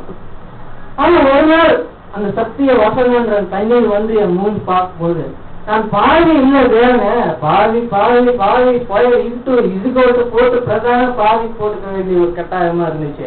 நாம அந்த வசனம் வரும்போது நம்மளுடைய நல் மனசாட்சி நம்மளுடைய வேலை செய்ய ஆரம்பிச்சு நம்மளுடைய சுபாவத்தினுடைய அந்த அந்தகார கிரிகள் எல்லாம் மாம்சத்தின் கிரிகள் எல்லாம் நமக்கு வெளிப்பட்டு நம்மள அந்த திரு வசனமானது நம்ம சுத்திகரிக்கக்கூடியதா இருக்கு. அப்போ கை காலெல்லாம் கழுவி நம்முடைய கிரிகளை சுத்தம் பண்றது. கை காலம் என்ன? கை கிரியல் கால் வழியா இருக்கு உங்களுக்கு. இப்ப நம்ம தேவனுடைய சத்தியத்தை கைக்கும் நடக்க வேண்டிய வழி இது வரைக்கும் சினிமா தேட்டருக்கு போயிட்டு இருந்தோம். அப்போ ஒரு படம் தான் வருது. நம்ம 3 வேலையும் கண்டினியூஸா கூட ஒரு படத்தை பார்த்துருக்கேன் நான். ஃபர்ஸ்ட் ஷோ ஃபர்ஸ்ட் இதுல போய் டிக்கெட் வாங்கி பார்த்தேன். அப்படி போன கால் சத்தி ரொம்ப கழுவுனோம். என்ன ஆயிடுச்சுன்னா போல கை எதுக்கு எடுத்தாலும் அந்த கை என்ன பண்ண எனக்கு எனக்கு எனக்கு எனக்கு வேணும் அப்படின்னு சொல்லி சண்டை போற இந்த கை எனக்கு சொல்ற அந்த கைய தேவன் என்ன சொல்றாருன்னா அவரு சத்திய வசனம் வரும்போது அந்த கையின் கிரியை என்ன பண்றாரு அவரு சுத்தி முகம். இப்ப நம்ம பார்க்கும்போது அந்த பாவ சாயலான மனுஷன் படிக்கிறதுன்னா அந்த முகத்தை என்ன பண்றதுன்னா அந்த தண்ணி வச்சு கழுவுறோம். கழுவிட்டு இது எப்படி இருக்கும்னா சுத்தமா இருக்கும். அப்போ இந்த தண்ணியில நம்ம சுத்தி கழிக்கிறது நம்ம பார்க்கும்போது அது எதை குறிக்குதுன்னா ஞானஸ்தானத்தை குறிக்குது. ஏசு கிறிஸ்துடைய பலியை பார்த்து பிரமிச்சு நின்ற நாம அந்த பலிக்கு நம்மை பங்காளிகளா ஆக்கிக்கிறோம். ஓ தேவனுக்கு இந்த மனுஷன் எவ்வளோ உயர்ந்தவரா இருந்த கூட தன்னை தாழ்த்தி இந்த அளவுக்கு தன்னை பலி செலுத்தினாருன்னா பாவியான எனக்கு கிருபை செஞ்சு நான் இந்த இடத்துக்கு வந்ததுக்கு ஒரு வாய்ப்பு கிடைச்சிருக்கேன். நான் எப்படி தேவனுக்கு எப்படிப்பட்டவனா இருக்கணும்னு சொல்லி தேவன் என்ன அந்த வசனத்தின் மூலமா நம்ம எல்லாரும் உணர்த்தக்கூடிய ஒரு உணர்வு உண்டாகுது. அப்போ பரிசுத்தம் பண்ண போறோம். அதுக்கு பேர் தான் சொல்லுங்க. இந்த பரிசுத்தை செஞ்சு நல் மனசாட்சி வரும்போது தேவனோட கமிட் ஆகலாம். கமிட்மெண்ட் இருக்கு காட். என்ன கமிட்மெண்ட் நம்ம பார்க்கும்போது ஒண்ணு பேர் அதை படிக்கிறோம். நல் மனசை வாசம் படிக்கிறாரு. இந்த பேர் 3வது 3வது 20 இருக்கு. 2 பேர் 3வது 20 இருக்கு. அந்த ஆவிகள் பூர்வத்திலே எந்த எந்த அதிகாரத்துல ஒண்ணு பேர் இருக்கு. 3:20 அதற்கு ஒப்பனையான ஞானஸ்தானமானது மாம்ச அழுக்கை நீக்குதலாய் இராமல் தேவனை பற்றும் நல் மனசாட்சியின் உடன்படிக்கையா இருந்து அதுவே நம்ம தண்ணியில மூழ்கி நம்ம எடுத்த ஞானஸ்தானம் நம்ம தண்ணியில மூழ்கி எழுதி எந்திரிக்கிட்டு குளிக்கிறதுக்கான் நான் சொல்றாரு. அவன் பார்க்கும்போது நம்மளுடைய சரீர அழுக்க சுத்திகரிக்க நம்ம வீட்டுல குளிக்கிறது இல்லையா, நம்ம போட்டு குளிக்கிறது. அதுக்காக ஞானஸ்தானம் எடுக்கிறது இல்லப்பா. இல்ல சபையில மெம்பர் ஆகணுன்ற ஞானஸ்தானம் எடுக்கிறது இல்லப்பா. நான் கிறிஸ்தவன் சொல்லிக்கிறதுக்காக ஞானஸ்தானம் எடுக்கிறது இல்லப்பா. எனக்கு எதுவும் ஆபத்து வந்துடக்கூடாது, உலகத்துல எனக்கு ஆசீர்வாதம் இருக்கு, திடீர்னு ஆகி செத்து போயிட்டா பரவக்கு போன்னு சொல்லி ஞானஸ்தானம் எடுக்கிறது இல்லப்பான்னு சொல்லிட்டு உன் மனசாட்சி சுத்திகரித்து தேவனோட நல் மனசாட்சி கிடைச்சதோ உடன்படிக்கை பண்ணக்கூட அந்த ஞானஸ்தானம் சொல்லுங்க. அப்ப தேவன் கிட்ட நல் மனசாட்சி என்ன உடன்படிக்கை பண்றோம் நம்ம. அப்ப பார்க்கும் போது இந்த திரையை நீக்கி உள்ள வந்துட்டோம். இந்த திரைக்குள்ள போகணும்னா டேர்ம்ஸ் அண்ட் கண்டிஷன் இருக்கு, யோசிக்க வைக்கிறாரு. இந்த முதலாம் திரையை எடுத்துட்டு உள்ள வந்துட்டப்பா, நீ 2வது திரையை திறந்து அந்த முதலாம் கூடாரத்துக்குள்ள வரணும்னா நீ நல்லா சிந்திச்சுக்கோ, நல்லா யோசிச்சுக்கோ, இல்லைன்னா அப்படியே திரும்பி போயிடலாம். ஒன்னும் பிரச்சனையே கிடையாது. வேற என்ன பண்ண போறது இல்லைன்னா அது ஏன் சொல்லி கேட்க போறது. அப்போ அந்த முதலாம் திரையை விலைக்கு உள்ள போயிட்டா மறுபடியும் என்ன பண்ண முடியாது, வர முடியாது. அந்த முதலாம் திரைக்குள்ள போயிட்டா ஒண்ணு நேரம் அங்க போகணும். எங்க 2 திரைக்கு போற அளவுக்கு. அப்ப நம்ம பார்க்கும்போது அந்த முதலாம் திரைக்குள்ள போகக்கூடிய டேர்ம்ஸ் அண்ட் கண்டிஷன்ஸ் என்ன அப்படின்னா ஏசு சுருக்கமா சொல்ல ஏசு கிறிஸ்து என்னை பின்பற்றவர்களுக்கு நான் சொல்றேன் என்ன அப்படின்னா, ஒருவன் என்னை பின்பற்ற வர விரும்பினால் அதுக்கு சகலமா அடங்கணும். அது கதை பேசிக்கிட்டே இருக்கும். சத்தியத்தை தான் நிஜத்தை தான் சொல்றேன். பக்கமா நம்ம பேசலாம். ஆனா ஒரே வசனத்துல எல்லா பொருளும் அடங்குது. ஒருத்தர் என்னை பின்பற்று வர விரும்பினால் ஃபர்ஸ்ட் ஆப்ஷன். உங்களுக்கு வரத்துக்கு விருப்பம் இருந்துச்சுன்னா பாத்தீங்கன்னா இப்போ ஆனா நம்ம சுவிசேஷ கோடுல பார்க்கும்போது அப்படி யாரும் பிரச்சனை கேட்கறது இல்லை. அதே மாதிரி தேவனா 1 வருஷமா உங்களுக்கு கிளாஸ் எடுக்கிறத ஞானஸ்தானம் எடுக்கலாம் பாத்துக்கோங்க அப்படின்னு நம்ம சொல்ல முடியாது. தேவனே தெரியாம தேவனா ஞானஸ்தானம் எடுத்துட்டேன்னு நீங்க சொன்னீங்கன்னா அப்படி ஒத்துக்க முடியாது. ஞானஸ்தானம் எடுக்கிறதுக்கு முன்னாடி தேவன் கேட்கிறார், மனுஷன் அல்ல, நான் இவ்வளவு கஷ்டப்பட்டு மழையில வேலையை வந்து இந்த பிறகு நாங்க எடுத்துறேன், தயவு செஞ்சு ஞானஸ்தானம் எடுத்துருங்க. இல்ல நீங்க ரொம்ப மோசமான ஆள் ஞானத்தை எடுக்கல நம்ம குற்றப்படுத்தவும் முடியாது, அவர் நம்ம கேள்வி கேட்க முடியாது. ஆனா ஒண்ணு சொல்லலாம், தேவன் சொல்றது ஒரு சித்தம் என்னன்னா பின்பற்ற வர விரும்பினால் தன்னை தானே வெறுத்துன்னு சொல்றது. அதுக்கு நீங்க செவி கொடுத்தீங்கன்னா அப்ப உங்களை நீங்க வெறுக்கிறேன்னு சொல்லி அந்த உடன்படிக்கையில கையெழுத்து போட்டீங்கன்னா தேவன் கையெழுத்து போறாரு அந்த உடன்படிக்கையில. என்ன போறாரு அந்த உடன்படிக்கையில? அவர் கையெழுத்துக்கு பார்க்கும்போது இப்ப நம்ம பாக்குறோம், உள்ள வான்னு சொல்லி கூப்பிடுறாரு. உள்ள வந்து உங்களுக்கு சகல ஆசீர்வாதம் அது உள்ள நெறி இருக்கு, அதான் பார்ப்போம். அந்த உள்ள உள்ளதை நீ கதை படிப்ப, உன்னை நீ வெறுத்தாதான் உள்ள கதை படிக்கணும், உள்ள நீ சர்வே பண்ண முடியும். அந்த தேவன் கிளியரா இருக்காரு. நீ வெறுத்துட்டு வரதா இந்த முதலாம் கூட வா, அப்படி நம்ம வா நான் சொல்றேன், தேவன் சொல்றேன், அந்த ஆங்கில சொல்ல தருது. நமக்கு இதெல்லாம் மரியாதைக்குரியது தான், அந்த வசன ஸ்டாண்டர்டு. நீ உன்னை வெறுத்துட்டு உள்ள வரனா வா, அப்படி நீங்க வரணும்னா அப்படி வந்தாதான் இங்க முதலாம் கூடாரத்துல உள்பட வேலை கரெக்டா செய்ய முடியும். அங்க வந்துட்டு கேம்ப் ஒரு 40 வந்துச்சுன்னு வச்சுக்கோங்க, ஐயோ சொல்லி வந்தா அங்க என்ன ப்ராப்ளம் வந்துரும்னா மரணம் சம்பவிச்சிடும். இந்த கூடாரத்துக்குள்ள போகும்போது நேரம் தோடிட்டே இருக்க பெல்ட் போய் கை கட்டில உள்ள ஒரு ஆள் அடுப்போம். அவரு ஏதாவது தப்பு பண்ணி அது மணியா இருக்கு பெல் சத்தமே கேட்கற வெளியே ஒரு ஆள் தான் கொஞ்சம் என்ன கொஞ்சம் சத்தமே கேட்கலாம் அப்படின்னு சொல்ல கையை கட்டி தான் வெளியே இருக்கும். அவரு ஏன் அப்படின்னா பார்க்கலாம், அவரை மூவ் பண்ணி இவரு டைரக்ட் டக்குன்னு உள்ள போயிட்டாருன்னா அவருக்கு இவருக்கு மரணம் வந்துடும். நம்ம பார்க்கும்போது அது அவ்வளோ ஒரு பார்க்கும்போது பரிசுத்த ஸ்தலம் சொல்லும் போது அப்ப அது என்ன அப்படின்னு நம்ம பார்க்கணும். இந்த ஞானஸ்தானம் சொல்லுவோம், அது உடன்படிக்கை நான் சொல்லிட்டாங்க. அந்த உடன்படிக்கை செஞ்சா அது நம்ம விளக்கு உள்ள போயிடலாம். ஞானஸ்தானம் பண்ணிட்டு நான் தேவனே உங்களுடைய சித்தத்தின்படி, சித்தம்னா சுருக்கமா சொல்லிட்டேன், என்ன நானே வெறுக்கிறேன்னு சொல்லிட்டு. அதான் கலாச்சார 5ஆம் அதிகாரத்துல 23ஆம் வசனம் நினைக்கிறேன், சரியா?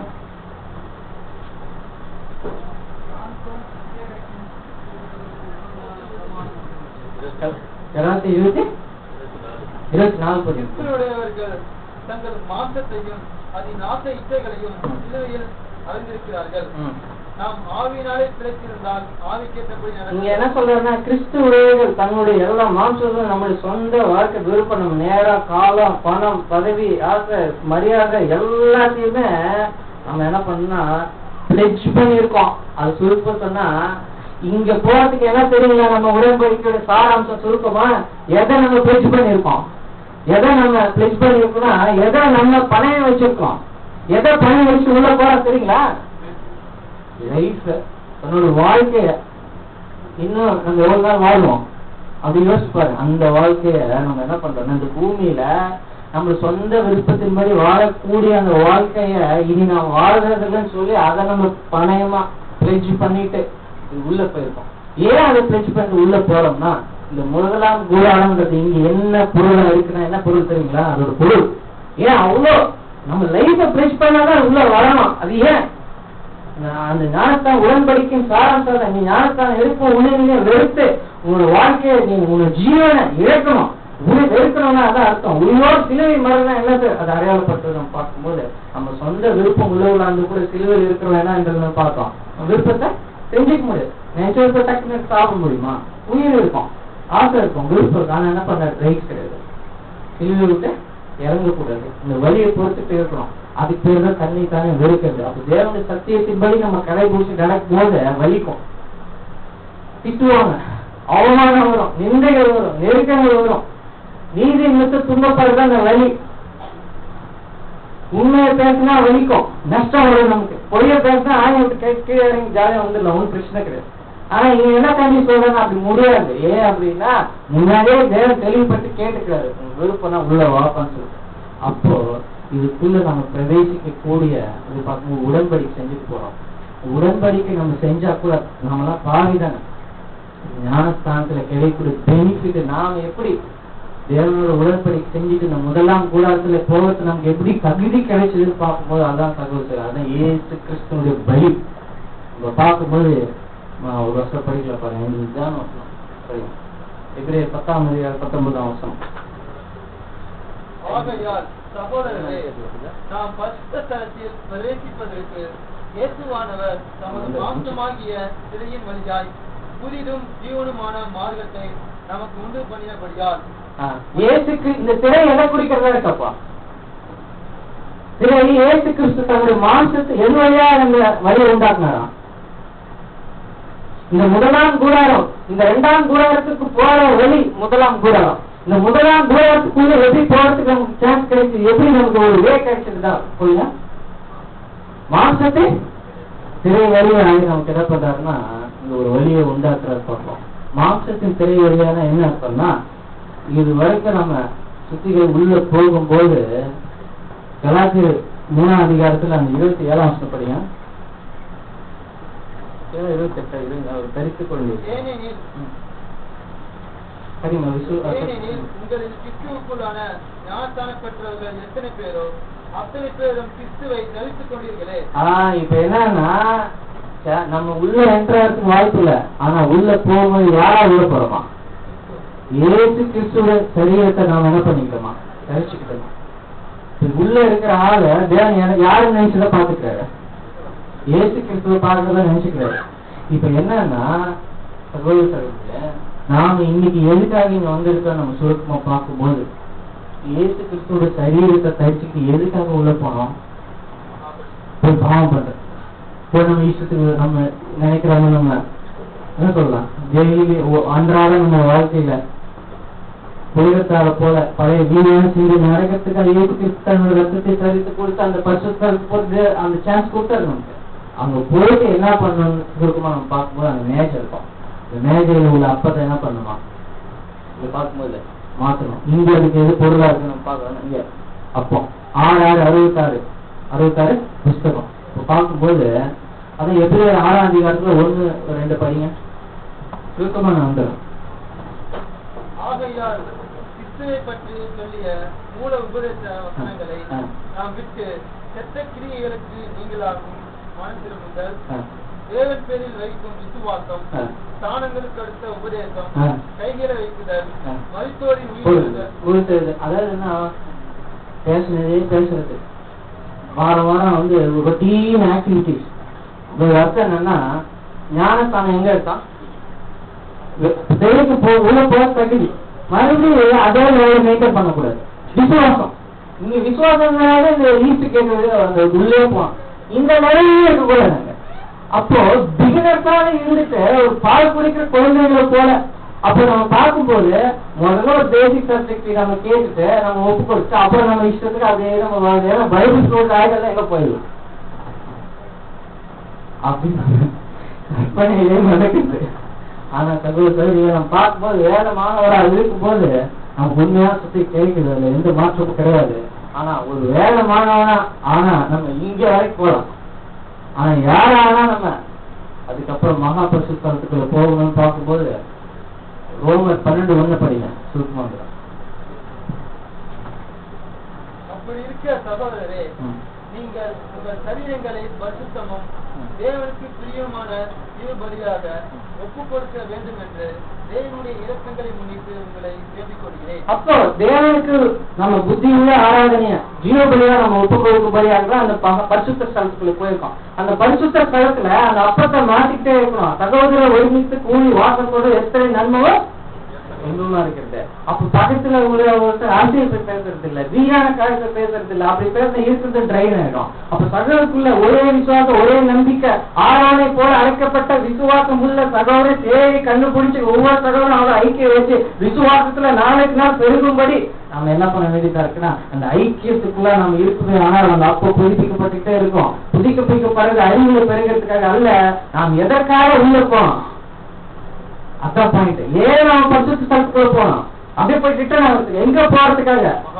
மகா பரிசுத்த ஸ்தலத்துக்குள்ள போறதுக்காக தான் நம்ம உள்ள போறோம். அதுக்காக நான் தெரிந்து கொள்ளப்பட்டேன். அதுல நாம் நிலைத்திருக்க நம்ம செய்ய வேண்டிய ஒரு காரியம் அந்த மேஜையில் உள்ள அப்பத்தை நம்ம மாத்திட்டே இருக்கணும். 2வது காரியம் நம்ம என்ன பார்க்கறோம்னா அந்த குத்து விளக்குல உள்ள அந்த எண்ணெய், அந்த தீபம் அது அணையாதபடி. அப்ப தீபம் எதை குறிக்கிறது? ஒளி எதை குறிக்கிறது? வேற வெளிச்சாங்க இல்ல, அங்க வேற அந்நிய வெளிச்சம் உள்ள வர முடியாது. உள்ள வந்து அங்க என்ன பண்ண முடியாது, சர்வே பண்ண முடியாது. விலைக்கு எந்த இருட்டாயிடும். கண்ணானது கெட்டு போல சரீரம் இருக்காது. கண் எதை குறிக்குது? 2-4 அறிவு கண்ணு படிக்கணும். அறிவு கண்ணு படிக்கும். அப்ப அறிவு கண்ணு சொல்லும்போது சத்தியமே அந்த ஒளியா இருக்கு, வேதமே நமக்கு வெளிச்சமா இருக்கு. நீங்க நரவுகள் சொல்ற வலது புறம் இடது புறம் சாயாத படிக்க நாம் இதுதான் போகணும்னு சொல்லக்கூடிய வழி நம்ம பார்க்கும்போது அது சத்தியமா இருக்கு. அந்த சத்தியம், அந்த சத்தியத்தை அறியக்கூடிய அறிந்த அறிவை தக்க வச்சுக்கணும்னா அது நிலைத்திருக்கணும்னா அது பெருகணும்னா என்ன ஊட்டிக்கிட்டே இருந்தாலும் விலைக்கு எரிஞ்சுக்கிட்டே இருக்கு. அப்ப என்னன்னா பரிசுத்த ஆவி பார்க்கும்போது உங்களுக்கு கொடுக்கப்பட்ட பரிசுத்த ஆவியை நீங்கள் துக்கப்படுத்தாதபடி, உங்களுக்கு கொடுக்கப்பட்ட ஆவியை நீங்கள் அவிழ்த்து போடாதபடி, அப்போ நாம ஆவியை நம்ம பார்க்கும்போது சகோதரர்களே நீங்களும் பிள்ளைகளுக்கு நல்ல இவருக்கு பரமபிதா கொடுத்த அந்த ஆவி பரிசுத்த ஆவி வரும்போது என்ன கிடைக்கும் நமக்கு சகல சக்திக்குள் நடத்தப்படும். அந்த பரிசுத்த ஆவியை நம்ம பார்க்கும்போது அதை நம்ம வாங்கி அதை எப்பொழுதுமே தக்க. அப்போ தேவன் சொல்றாரு, ஒருவேளை இன்னைக்கு பார்க்கும்போது ஒரு வசனம் படிக்கிறோம், நீங்களே உலகம் வெளிச்சம் நிறைய நீங்களே வெளிச்ச போய் பிள்ளைகள் அழைக்க போய் எல்லாம் நம்ம அழைக்க போய் உள்ள போயிட்டோம். ஆனா இப்ப என்ன பார்க்கும்போது நம்ம மொத்தமா பார்க்கும்போது மங்கி இருந்த தெரியாதோம் கொஞ்சம் என்ன காலியாகி இன்னைக்கு நம்ம தான் நிதானிக்க வேண்டியதா இருக்கு. இப்படி நல்லா எழுஞ்சிட்டு தான் இருந்துச்சு, பிகினிங்ல நல்லா இருந்துச்சு, சொல்லும்போது சொல்ற ஆரம்பத்துல ஏதாவது இருந்துச்சு, உங்களுக்கு விசுவாசம் இருந்துச்சு, அன்பு இருந்துச்சு. யார் மேல? மனைவி மேலையா, கணவன் மேலையா, சகோதரன், தேவன் மேல. அது நம்ம மாசத்துக்கு படி வைக்கிற அன்பு இல்ல, தேவன் மேல வைக்கிற அன்பு நல்லா இருந்துச்சுப்பா. போக போக என்ன ஆயிடுச்சுன்னா கொஞ்சம் கொஞ்சமா குறைச்சு குறைய குறைய என்ன குறைய தீபம் குறைஞ்சிட்டு மங்கி எரியில தெரியாத தேவன் சொல்றாரு, பயப்படாதீங்க. அதான் பசங்க நம்ம சொல்லுது, தைரியமா கிருபாசங்க அன்னைக்கு போறதுக்கு இந்த உடன்படிக்கை ஒரு சாராம்சம் என்ன சொல்லுதுன்னா, ஒருவேளை நம்ம பாவம் செய்து இருப்போமே ஆனா கூட இயேசு கிறிஸ்து மூலம் உண்டாக்கப்பட்ட தைரியம் என்ன கொடுக்கப்பட்டிருக்குன்னா, பாவம் நமக்கு என்ன பண்ணுறதுன்னா பரிபூர்ணமா மன்னிக்க பார்ப்போம். அப்ப அந்த பாவமானது நமக்கு மன்னிக்கப்படும் பொழுது, நம் மனம் திரும்பும் பொழுது, நம்மை நாமே நிதானிச்சு நம்ம அறிக்கைக்கு அதை விட்டுடும் போது, இன்னைக்கு நம்ம பார்க்கும்போது அப்பத்தையும் எடுத்து திராட்சை ரசத்தையும் நம்ம வாங்க புசிக்கும் நம்ம நிதானிக்கிறோம். எவ்வளவு டைம் வேஸ்ட் பண்றது, பசுத்தாவை லூஸ் பண்றது. பசுத்தாவின்னா வந்துட்டு வீட்டுக்கு வந்து வெளியே போன சொல்லிட்டோமா சகோதரிகளே, பரிசுத்த ஆவியை எப்படி பெற்றுக்கலாம், பரிசுத்த ஆவி எப்படி லூஸ் பண்ண ரொம்ப எளிமையா புரிஞ்சுக்க பாருங்க. நம்ம டைமை நம்ம ப்ராப்பரா செலவு பண்ணா பரிசுத்த ஆவி கிடைக்கும். அதான் நம்ம பார்க்கணும். பேக்கெட்ல இருக்க பர்ஸ்ல இருக்க பணம் மாதிரி அது நம்ம டைம். நல்ல நிறைய டைம் இருக்கும்போது நம்ம வீணா பணத்தை செலவு பண்ணி கொஞ்சம் பணம் இருக்கும்போது ஐயோ நான் ஃபீஸ் கட்டணும், ஐயோ நான் எனக்கு சாப்பாட்டுக்கு இது வாங்கணும் சொல்லிட்டு புலம்புறவங்களா நம்ம இருக்கக்கூடாது. நமக்கு இப்ப பேக்கெட் நிறைய பணம் இருக்கு, டைம் கொடுத்துருக்காரு தேவன். நமக்கு ஒரு வருஷத்தை என்ன பண்ண போறாரு தேவன், கூட்டி கொடுக்க போறாரு. அந்த ஒரு வருஷம் சொல்லும் போது கை நிறைய காசு அள்ளி கொடுக்குறாங்க புரியறதுக்காக நான் சொல்லுவேன். அப்ப அந்த நேரத்தை கரெக்டா யூஸ் பண்ணா, அப்ப ஒரு நாளைக்கு சொல்லும் போது, ஏன்னா நம்ம வந்துட்டு தேவன்னு சொல்லி அந்த சிலுவையில அப்படியே ஒரு காட்சி அப்படியே நம்ம நினைச்சு பார்த்துட்டு வாங்கி பூசிப்பா ஒரு பிரயோஜனம் இல்லை சொல்லிட்டு நம்மை நாமே நிதானிக்க அடுத்த வருஷத்தை நமக்கு கூட்டி கொடுக்கக்கூடிய தேவன் என்ன நம்ம பாக்குறோம் அப்படின்னா, நம்முடைய வருஷங்கள் நம்ம ஆயுசு நாட்கள் முடிவுக்குள்ள எங்க போய் ஆகணும், அதான் டார்கெட். எங்க போகணும்? மகாபரிசுக்கு போடுங்க. அப்ப விலைக்கு நல்லா ஏறிடுங்க, விலைக்கு பரிசுத்த ஆள் வேணும்னு நம்ம சொல்லும் பொழுது நம்மை நாமே நிதானிச்சு தேவன் கொடுக்கறதுக்கு அவர் சித்தம் உள்ளவராக இருக்கிறார். நாம் செய்ய வேண்டியது இனி இதுவரை நம்ம செஞ்சுதான் இருப்பாரு. யாரும் அப்படி யாருதான் அதான் நம்ம ரிலீஸ் பண்ணணும். யார் குற்றம் சொல்றது, அவங்க டிசைன்ஸ் பார்த்து உங்களுக்கு நீங்களே பிரமாணங்களை ஏற்படுத்தி கொண்டு நாம என்ன பண்ணலாம், இனிமே நான் எப்படி இருக்கிறோம், இந்த சான்ஸ் யார் கொடுக்கறது நம்ம யோசிச்சு பார்த்தோம்னா சகோதரர்களே, இந்த ஆசைப்பு கூடாரத்தை செய்யறதுக்கு எத்தனை பரிசுத்தாவி கொடுத்தாரு, அவங்க உள்ள போனாரா? போகல. நம்ம இன்னும் பார்க்கும்போது காரணம் பேசுக்கு அவங்க போகல.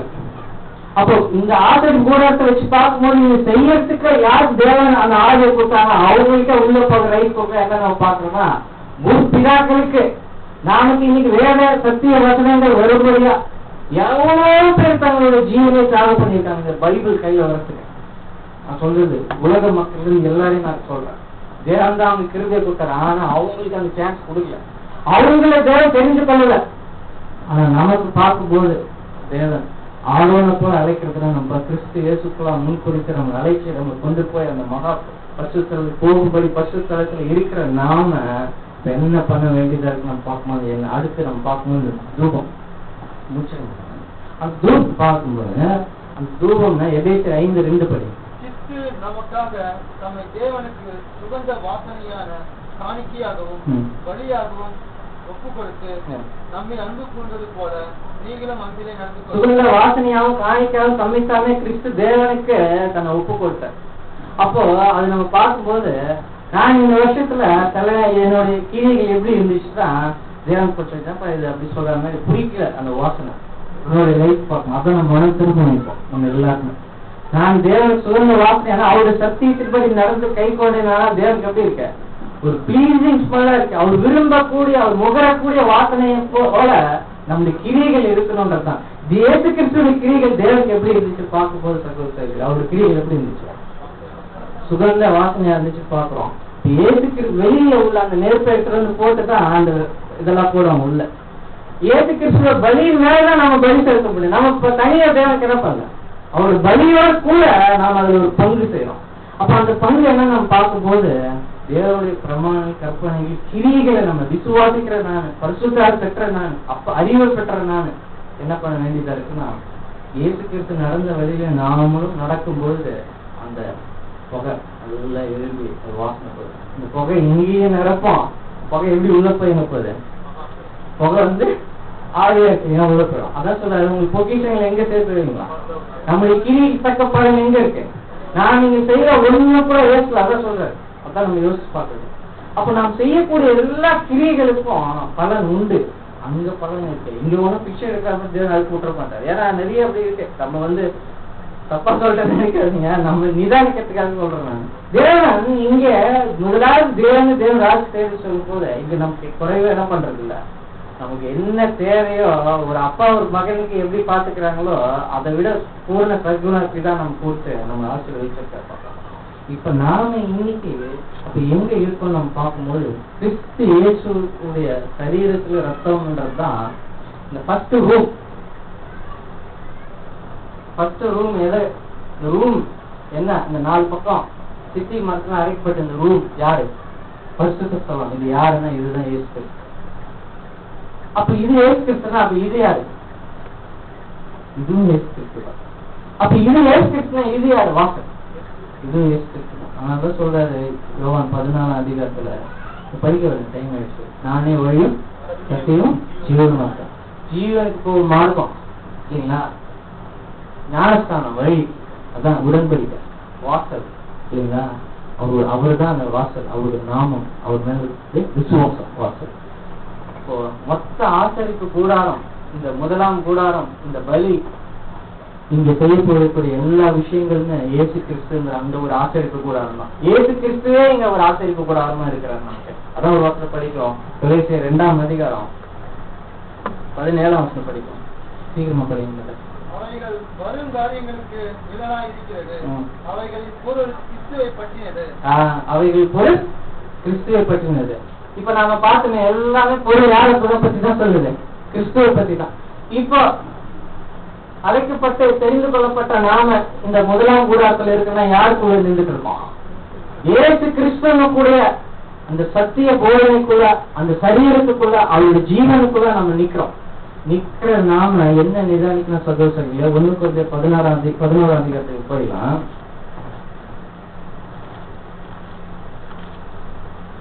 11ஆம் அதிகாரத்துல நான் படிக்கிறேங்க. அவர் 24ஆம் வசனத்தை படிங்க. 24 படிங்க. சோதனம் பண்ணி அதை பிட்டு நீங்கள் வாங்கி புசியுங்கள். இது உங்களுக்காக விற்கப்படுகிற என்னுடைய சரீரமாய் இருக்கிறது. என்னை நினைவு கூறும்படி இதை செய்யுங்கள் என்றார். நாம இன்னைக்கு அந்த பரிசுத்த ஸ்தலத்துல எப்படி நிக்கிறோம்னா சகோதரர்களே, இயேசு கிறிஸ்து இந்த இடத்துல நீங்க யோசிச்சு பார்த்ததான் எவ்வளவு ஆனாலும் நீங்க சிந்திச்சுப்பாங்க. இயேசு கிறிஸ்து தன் சரீரத்துல பட்ட, அவர் அடிக்கப்பட்ட, நொறுக்கப்பட்ட படிக்கும் போது அவருடைய முதுகு உழவுப்பட்டது போல இருந்துச்சு. அவரை துப்பப்பட்ட நம்ம சொல்லும் போது நாம அங்க போய் நிக்கிறதுக்காக நமக்கு தேவன உடன்படிக்கை செய்து நாம இப்ப பரலோகத்துக்கு போகக்கூடிய ஒரு வாய்ப்பை நமக்கு அந்த வழியை உண்டாக்குறதுக்காக அவருடைய சொந்த சரீரத்தை என்ன பண்ணிருக்கார்? பிட்டிருக்கார். அவர் பிட்டதுனாலதான் நாம அவர் சரீரத்துக்குள்ள என்ன பண்ணப்பட்டிருக்கோம்? வந்திருக்கோம். அப்படி வந்தோமே இது தேவன் என்ன பண்ணாரு? அந்த குமாரனுடைய சரீரத்தை கொடுத்து பரலோகத்துக்கு நாம் போறதுக்கு ஒரு வாய்ப்பை ஏற்பட்டிருக்காரு அவருடைய சரீரத்து மூலமா. அப்படி அவர் சரீரத்தினால் உண்டான அந்த மீட்பை, அந்த ரட்சிப்பை, அந்த பலியை நான் சரியான விதமா பயன்படுத்துறேன்னா அப்படின்னு தான் நம்ம நிதானிக்கிறோம். அப்போ சரீரம் சொல்லும் போது இயேசு கிறிஸ்துவோட உபதேசம், பலமான சத்தியம், கேட்ட சத்தியத்துப்படி நான் நடக்கிறதுனா அப்பத்தை மாத்தணும், பரிசுத்தா இருக்கிறவங்க என்ன ஊத்தணும், தூபம், இது 3 உள்ள நடக்குதா, நமக்குள்ள நடக்குதா அப்படின்னு சொல்லி நம்ம நிதானிக்க வேண்டியது. அப்படி நம்ம பார்க்கும்போது கொஞ்சம் நடந்துச்சு, கொஞ்சம் நடக்கலன்னு சொல்லும் போது நம்ம அதை அறிக்கையிட வேண்டியது. நான் அபார்த்தமா இருக்கிறேன். இந்த 1 வருஷத்தை நம்ம நினைச்சு பார்க்கும்போது நான் எவ்வளவு தப்பு பண்ணியிருக்கேன், எனக்காக இந்த பலியை கொடுத்து இந்த உலகத்துல 1.5 கிலோமீட்டர் வெளியே தள்ளி இருக்கக்கூடிய அந்த பேர் கிறிஸ்தவங்கள என்னை பிரிச்சு எடுத்து அந்த உள்ள என்ன நடக்கிறது தெரியாத அந்த பிரகாரத்துக்குள்ள என்னை கூப்பிட்டு வந்து அந்த பலிபீடத்தை தாண்டி அந்த தண்ணீர் தொட்டியை தாண்டி அந்த முதலாவது சிறை விலைக்கு அந்த மகா பரிசுத்த ஸ்தலமாகிய அந்த ஸ்தலத்துல தேவனோடு உடன்படிக்கை பண்ணி இயேசு கிறிஸ்துக்குள்ள நான் இப்பொழுது வாசல் பண்ணும்படி அவருடைய சரீரத்துக்கு நான் போர்த்திக் கொள்ளும்படி கிடைச்ச அந்த வாய்ப்பை நம்ம சரியா பயன்படுத்துறோமா, நம்ம மிஸ்யூஸ் பண்ணிட்டு இருக்கோமா, நான் தவற வச்சுட்டு இருக்கேன்னா இதுதான் நம்ம நிதானிக்க வேண்டியதா இருக்கு. அப்படி நிதானிச்சோம்னா நம்ம ஒருவேளை மிஸ்யூஸ் பண்றோம்னா ஒருவேளை நம்ம அதை மிஸ்யூஸ் பண்ணும்போது அது எதுக்கு இந்த பொருள் எடுக்கிறாரு அப்படின்னா மலையின் மேல் காண்பிக்கப்பட்ட மாதிரியின்படியே நீ செய்ய எச்சரிக்கையாக கூடாரத்து செஞ்சாங்க.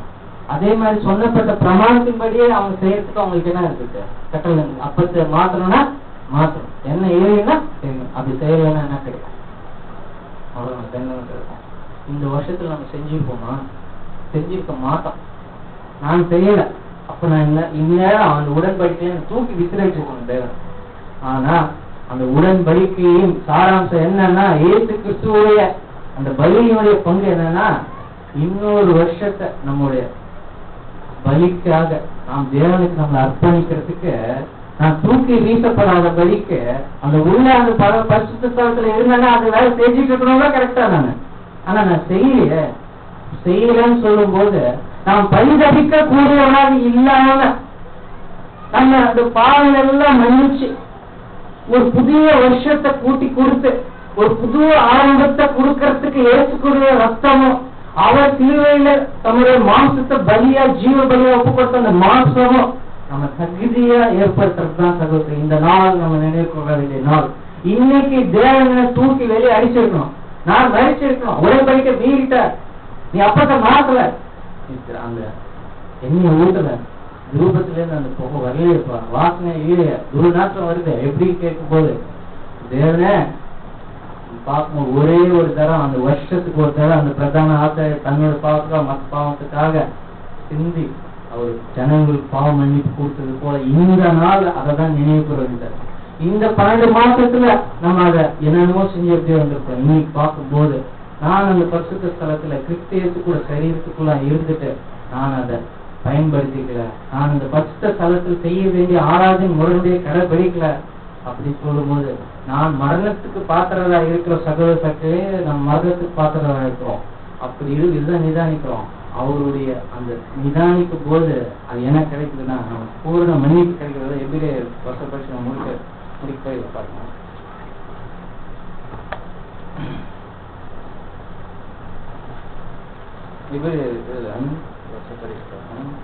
நான்காம் அதிகாரத்துல 15ஆம் வசனம் படிக்கணும். நம்முடைய பலவீனங்களை குறித்து பரிதபிக்க கூடாத பிரதான ஆசாரியர் நமக்கிராமல் எல்லா விதத்திலும் நம்மை போல சோதிக்கப்பட்டும் பாவம் இல்லாதவராய் இருக்கிற பிரதான ஆசாரியரே நமக்கு இருக்கிறார். அப்போ இயேசு கிறிஸ்துவோட பலி ஒரே பலியினால நாம் அத்தோசையை பார்க்க கூட இப்ப இயேசு பலி செலுத்துறார். அதுக்காக நம்ம செய்யறதுக்காக அவர் பலி செலுத்துறார். நாம் பாவத்திலிருந்து கொஞ்சம் கொஞ்சமா மீறுவதற்காக அப்பதான் நம்ம நிதானிக்கிறோம். இப்போ பாவ மன்னிப்பு இந்த நாள்ல நம்ம பார்த்த செக் போஸ்ட் ஒரு வருஷமும் நமக்கு இந்த ராபோஜனம் வரும்போது நம்மை நாமே நிதானிச்சு செக் போஸ்ட் தாண்டி போகும்போது நாளைய தினம் பார்க்கும்போது புது வருஷமா இருக்கும். போன வருஷம் நீ அப்படி செஞ்ச இல்லைன்னு தேவன் என்ன பண்ண மாட்டாங்க பார்த்து எவனுடைய பாவங்கள் மன்னிக்கப்பட்டதோ எவனுடைய அக்கிரமங்கள் மூடப்பட்டதோ அது தேவன் என்னாவது இருக்கிற கேட்டுக்கும் மேற்குக்கும் தூரமா தூக்கி போற ஒரு புதிய ஆரம்பத்தை பழையவர்கள் எல்லாம் ஒழிஞ்சு போட்டு முடிச்சுட்டு ஒரு நியூ பிகினிங்க இந்த ஏற்று ரத்தமா இன்னைக்கு நாம எடுக்கப்படுற ராஜ பாபோதனமா அந்த ஆசீர்வாதத்தை நமக்கு தரப்போகுது சகோதரர்களே. ஒரு புதிய ஒரு தோட்டத்தை இந்த வருஷத்தை கூட்டி கொடுத்து இந்த வருஷத்துல நாம் 100% பர்ஃபெக்டா தேவன் நினைத்து மறுபடியும் ஒரு வருஷம் ஓடு அடுத்த வருஷம் வந்து ஒண்ணு பாக்குறேன் அப்படின்னு சொல்றது போல இந்த வருஷத்தை இந்த ராபோஜனத்தினால நமக்கு அதை கொடுப்பாங்க. இப்படி தொடர்ந்து ஒரு வருஷமும் வர வர வர வர நம்ம என்ன ஒண்ணு பார்க்க வேண்டியதா இருக்குன்னா குறைவுள்ளவர்களாக நம்ம நிறைவான பலவீனமான நாம கிருபையினால பலத்தை பெற்று பாவ சாயலை நம்ம விட்டுட்டு நம்ம பார்க்கும்போது அதை 2 Corinthians அந்த 5ஆம் அதிகாரத்துல ஒரு வருஷம் படிக்கிறாங்க.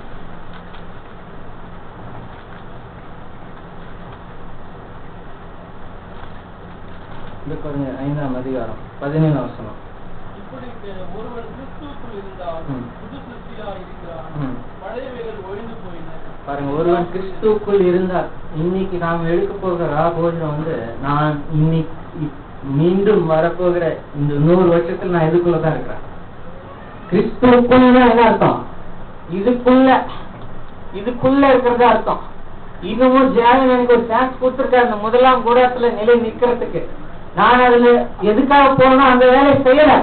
ஆனா கூட எல்லாத்தையும் ஒழிச்சுட்டு, எல்லாத்தையும் தேவன் மன்னிச்சு, இயேசு கிறிஸ்துவுடைய பலி, அவருடைய மீட்பு, அவருடைய சரீரத்தினால ரத்தத்தினால உண்டான அந்த மன்னிப்பு புதுசா நம்மள மறுபடியும் ஒரு நியூ பிகினிங் கொடுத்த நம்மளுக்கு 1 வருஷத்துக்கு கடந்து போக போகுது. நம்மை நாமே நிதானித்த பாவத்தை அறிக்கையிட்டோம்னா நான் படுறதில்ல. நம்ம மரணத்துக்கு பாக்குறதா இல்லாதபடி நம்மளை கொண்டு போகக்கூடிய அந்த போஜனத்தை இப்ப நம்ம அனுசரிக்கிற இந்த வேலையில அப்படி தொடர்ந்து அனுசரிக்கும் போது ஒரு நாள் எதற்காகவே நான் அழைக்கப்பட்டனோ மரண பெருந்தும் நான் அதிலே நிலைத்திருப்பேன். ஆனால் எனக்கு என்ன கிடைக்கும்? நமக்கு என்ன கிடைக்கும்? இயேசு கிறிஸ்து அந்த மரணம் என்னும் அந்த 3வது திரைய, முதல் திரை இது, 2வது திரை இது, 3வது திரை கிருபா சந்த நேரத்துல பரலோகத்தில் உள்ளவர்களுக்கு அது நேரக்கூட அந்த மகா பரிசுத்த ஸ்தலத்துக்கு இயேசு கிறிஸ்து பிரவேசிச்சது போல நாமும் அந்த திரைச்சலை வழியா நமக்கு அவர் மூலமாக அந்த திரைச்சலை கிழிக்கப்பட்டு நம்ம வழி ஈர்ப்பிப்போம். அதற்காகதான் நம்ம அந்த பரிசுத்தலுக்கு போனோம். நாமும் பிரவேசிக்க முடியும் சகோதரர். அதனால இன்னைக்கு நம்ம ராபோஜனம் எடுத்துட்டு நாமே நிதானிச்சு நம்ம பாவத்தை எல்லாம் அறிக்கையிட்டு விட்டுட்டு ஒரு புதிய ஆரம்பத்தை இயேசு ரத்தத்தை நாம் அந்த மாம்சத்தை நம்ம எண்ணி நாம் விசுவாசித்து அதை நம்ம உட்கொள்ளும் போகுது நம்மளுடைய பாவம் என்ன பண்ணப்படுது? மன்னிக்கப்படுது. ஒரு புதிய ஒரு ஆரம்பம். 1 வருஷத்தை எப்படி இஸ்ராயல் ஜனங்களுக்கு கொடுத்தாரோ நமக்கு கொடுத்தாரு. நமக்கு ஒரு விசைன்னு சொல்லும் போது அதான் யூதா ஒரு வசனம் இருக்கு. நான் படிச்சுட்டு யூதா 2ஆம் அதிகாரமா ஒரு விசை 3. பிரியமானவர்களே, பொதுவான ரட்சிப்பை குறித்து உங்களுக்கு எழுதும்படி நான் மிகவும் கருத்துள்ளவனாய் இருக்கிறேன். பரிசுத்தவான்களுக்கு ஒரு விசை ஒப்புக் கொடுக்கப்பட்ட விசுவாசத்திற்காக நீங்கள் தைரியமாக ஒரு விசை என்ன கொடுத்துருக்க? ஒரே ஒரு விசைன்னு சொல்லும் போது இந்த ஒரு வருஷத்தை கூட்டி கொடுக்கிறாரு பாவத்தை மன்னிச்சு. எதுக்காக இந்த 1 வருஷத்தை கூட்டி கொடுக்கிறாரு? நம்ம பாவத்தை மன்னிச்சு புதிய ஒரு ஆரம்பத்தை நம்ம ஏன் இந்த இது ஆசீர்வாதமா நம்ம பெற்றுக்கிட்டு எதுக்குதான் நம்ம லைஃப் கூட ஒரே ஒரு சான்ஸ் தான் நமக்கு எங்க போறதுக்கு அவ்வளவு ஒரே ஒரு சான்ஸ் கொடுத்துருக்காரு. அந்த ஒரு சான்ஸ் எதனால வந்ததுன்னு நம்ம பார்க்கும்போது இயேசு கிறிஸ்துவோட ரத்தத்தினாலும் அவருடைய சரீரத்தினாலும் கிடைக்கப்பட்ட அந்த ஆசீர்வாதம் தான் அது. அதனால சொல்லும் போது நாம் விற்கிற அப்பத்தின் ஆசீர்வாதம் ஐக்கியம் இன்னதென்று அறிந்து நாம் பழுகிற அந்த திராட்சை ரசத்துடைய அந்த ஆசீர்வாதமும் அதனுடைய பொருள் இன்னதென்று அறிந்து நம்ம உட்கொள்றோம். ஆகவே சகோதரர்களே, நாம் நாமே நிதானிக்கிறோம். அந்த பரிசுத்தலத்துல நம்ம நிக்கிறோம். Point number 1. பாயிண்ட் நம்பர் 2 என்ன? எதுக்காக நான் தெரிந்து கொள்ளப்பட்டோம் முடிபெறும் அதுல நான் நினைத்திருக்கோம். நான் தெரிந்து கொள்ளப்பட்ட சத்தியத்தை விசுவாசி நான் உள்ள கருத்து எதை நான் விட்டுட்டா நான் திரும்ப என்கிட்ட வரக்கூடாது. எது ஆறாதுன்னு தள்ளுனோ, எது 2 வருஷத்துக்கு முன்னாடி தள்ளனோ அது இந்த வருஷம் வந்து ஓட்டிக்க கூடாது. எது நான் வேணும்னு சொல்லி கிட்டி சேர்த்து அணைச்சுக்கிட்ட சத்தியத்தை அதை நான் வேணான்னு சொல்லி தள்ளிடக்கூடாது. அப்படி நான் என்னோட விசுவாசத்தை நான் உறுதியா முடிவு பண்ணும் அதில் நிலைத்திருப்பதனால் நான் தெரிந்து கொள்ளப்பட்ட எதுக்காக தெரிந்து கொள்ளப்பட்டனோ அதுக்காகவே நான் நிலை நிற்கிறேன். நாம் இந்த வருஷத்துல பார்க்கும்போது சில நேரம் நம்ம எதுக்காக தெரிந்து கொள்ளப்போ அதுல நம்ம என்ன பண்ணிட்டோம்? வழி விலகிட்டோம். அந்த காரியத்துக்காக தேவனுக்கு மன்னிப்பு கேட்டேன். அப்படி வழி விலகும் போது நேரில் நம்ம பாக்குற செகண்ட் சான்ஸ் நமக்கு என்ன கொடுக்கறது இல்ல. ஆசைக்கு கூட ஏதாவது தப்பு பண்ணா தூக்கி என்ன பண்ணுறது? தேவன் கை கட்டி வெளியே போட்டுருவாங்க. இன்னும் மறுபடியும் ஓட்டத்தை என்ன பண்ண முடியாது. அவங்க ஆசாரி ஊழியத்தை என்ன பண்ண முடியாது. அவங்க தேவனுக்கு அவங்க என்ன பண்ண முடியாது? பலி செலுத்தக்கூடாது. அதே நிலைமையில நாம இன்னைக்கு அப்படிதான் நிக்கிறோம். ஆனா இயேசு கிறிஸ்து ரத்தத்தினாலும் அவருடைய மாம்சத்தின் சரீரத்தினாலும் நமக்கு கிடைக்கப்பட்ட பாக்கியம் என்னன்னா இன்னொரு ஒரு சான்ஸ் நமக்கு கொடுக்குது. இந்த 1 வருஷத்தை கொடுக்குறாரு. அந்த ஒரு நினைவோடு இந்த வருஷம் போயிட்டு அடுத்த மாசம் தேவை நம்மளை கணக்கு கழுவ மாட்டார். நெக்ஸ்ட் மந்த் அதுக்கு அடுத்த 1 வருஷம் கழி 1 வருஷம் கேரண்டியா சொல்லலாம். இன்னைக்கு இந்த ஆசீர்வாதத்தின் இந்த அப்பத்திலே இந்த ரத்தத்திலே பங்கு கொள்ற யாருக்கு 1 வருஷம் கேரண்டியா தேவன் கொடுக்குறாரு. 1 வருஷத்துக்கு முடிஞ்சு மறுபடியும் இதே இடத்துல தேவனுக்கு திரும்பினாலும் நம்ம போகும்போது அப்போ நாம இதை விட ஒரு ஸ்டெப் அதான் நம்மளுடைய வேண்டுதல்.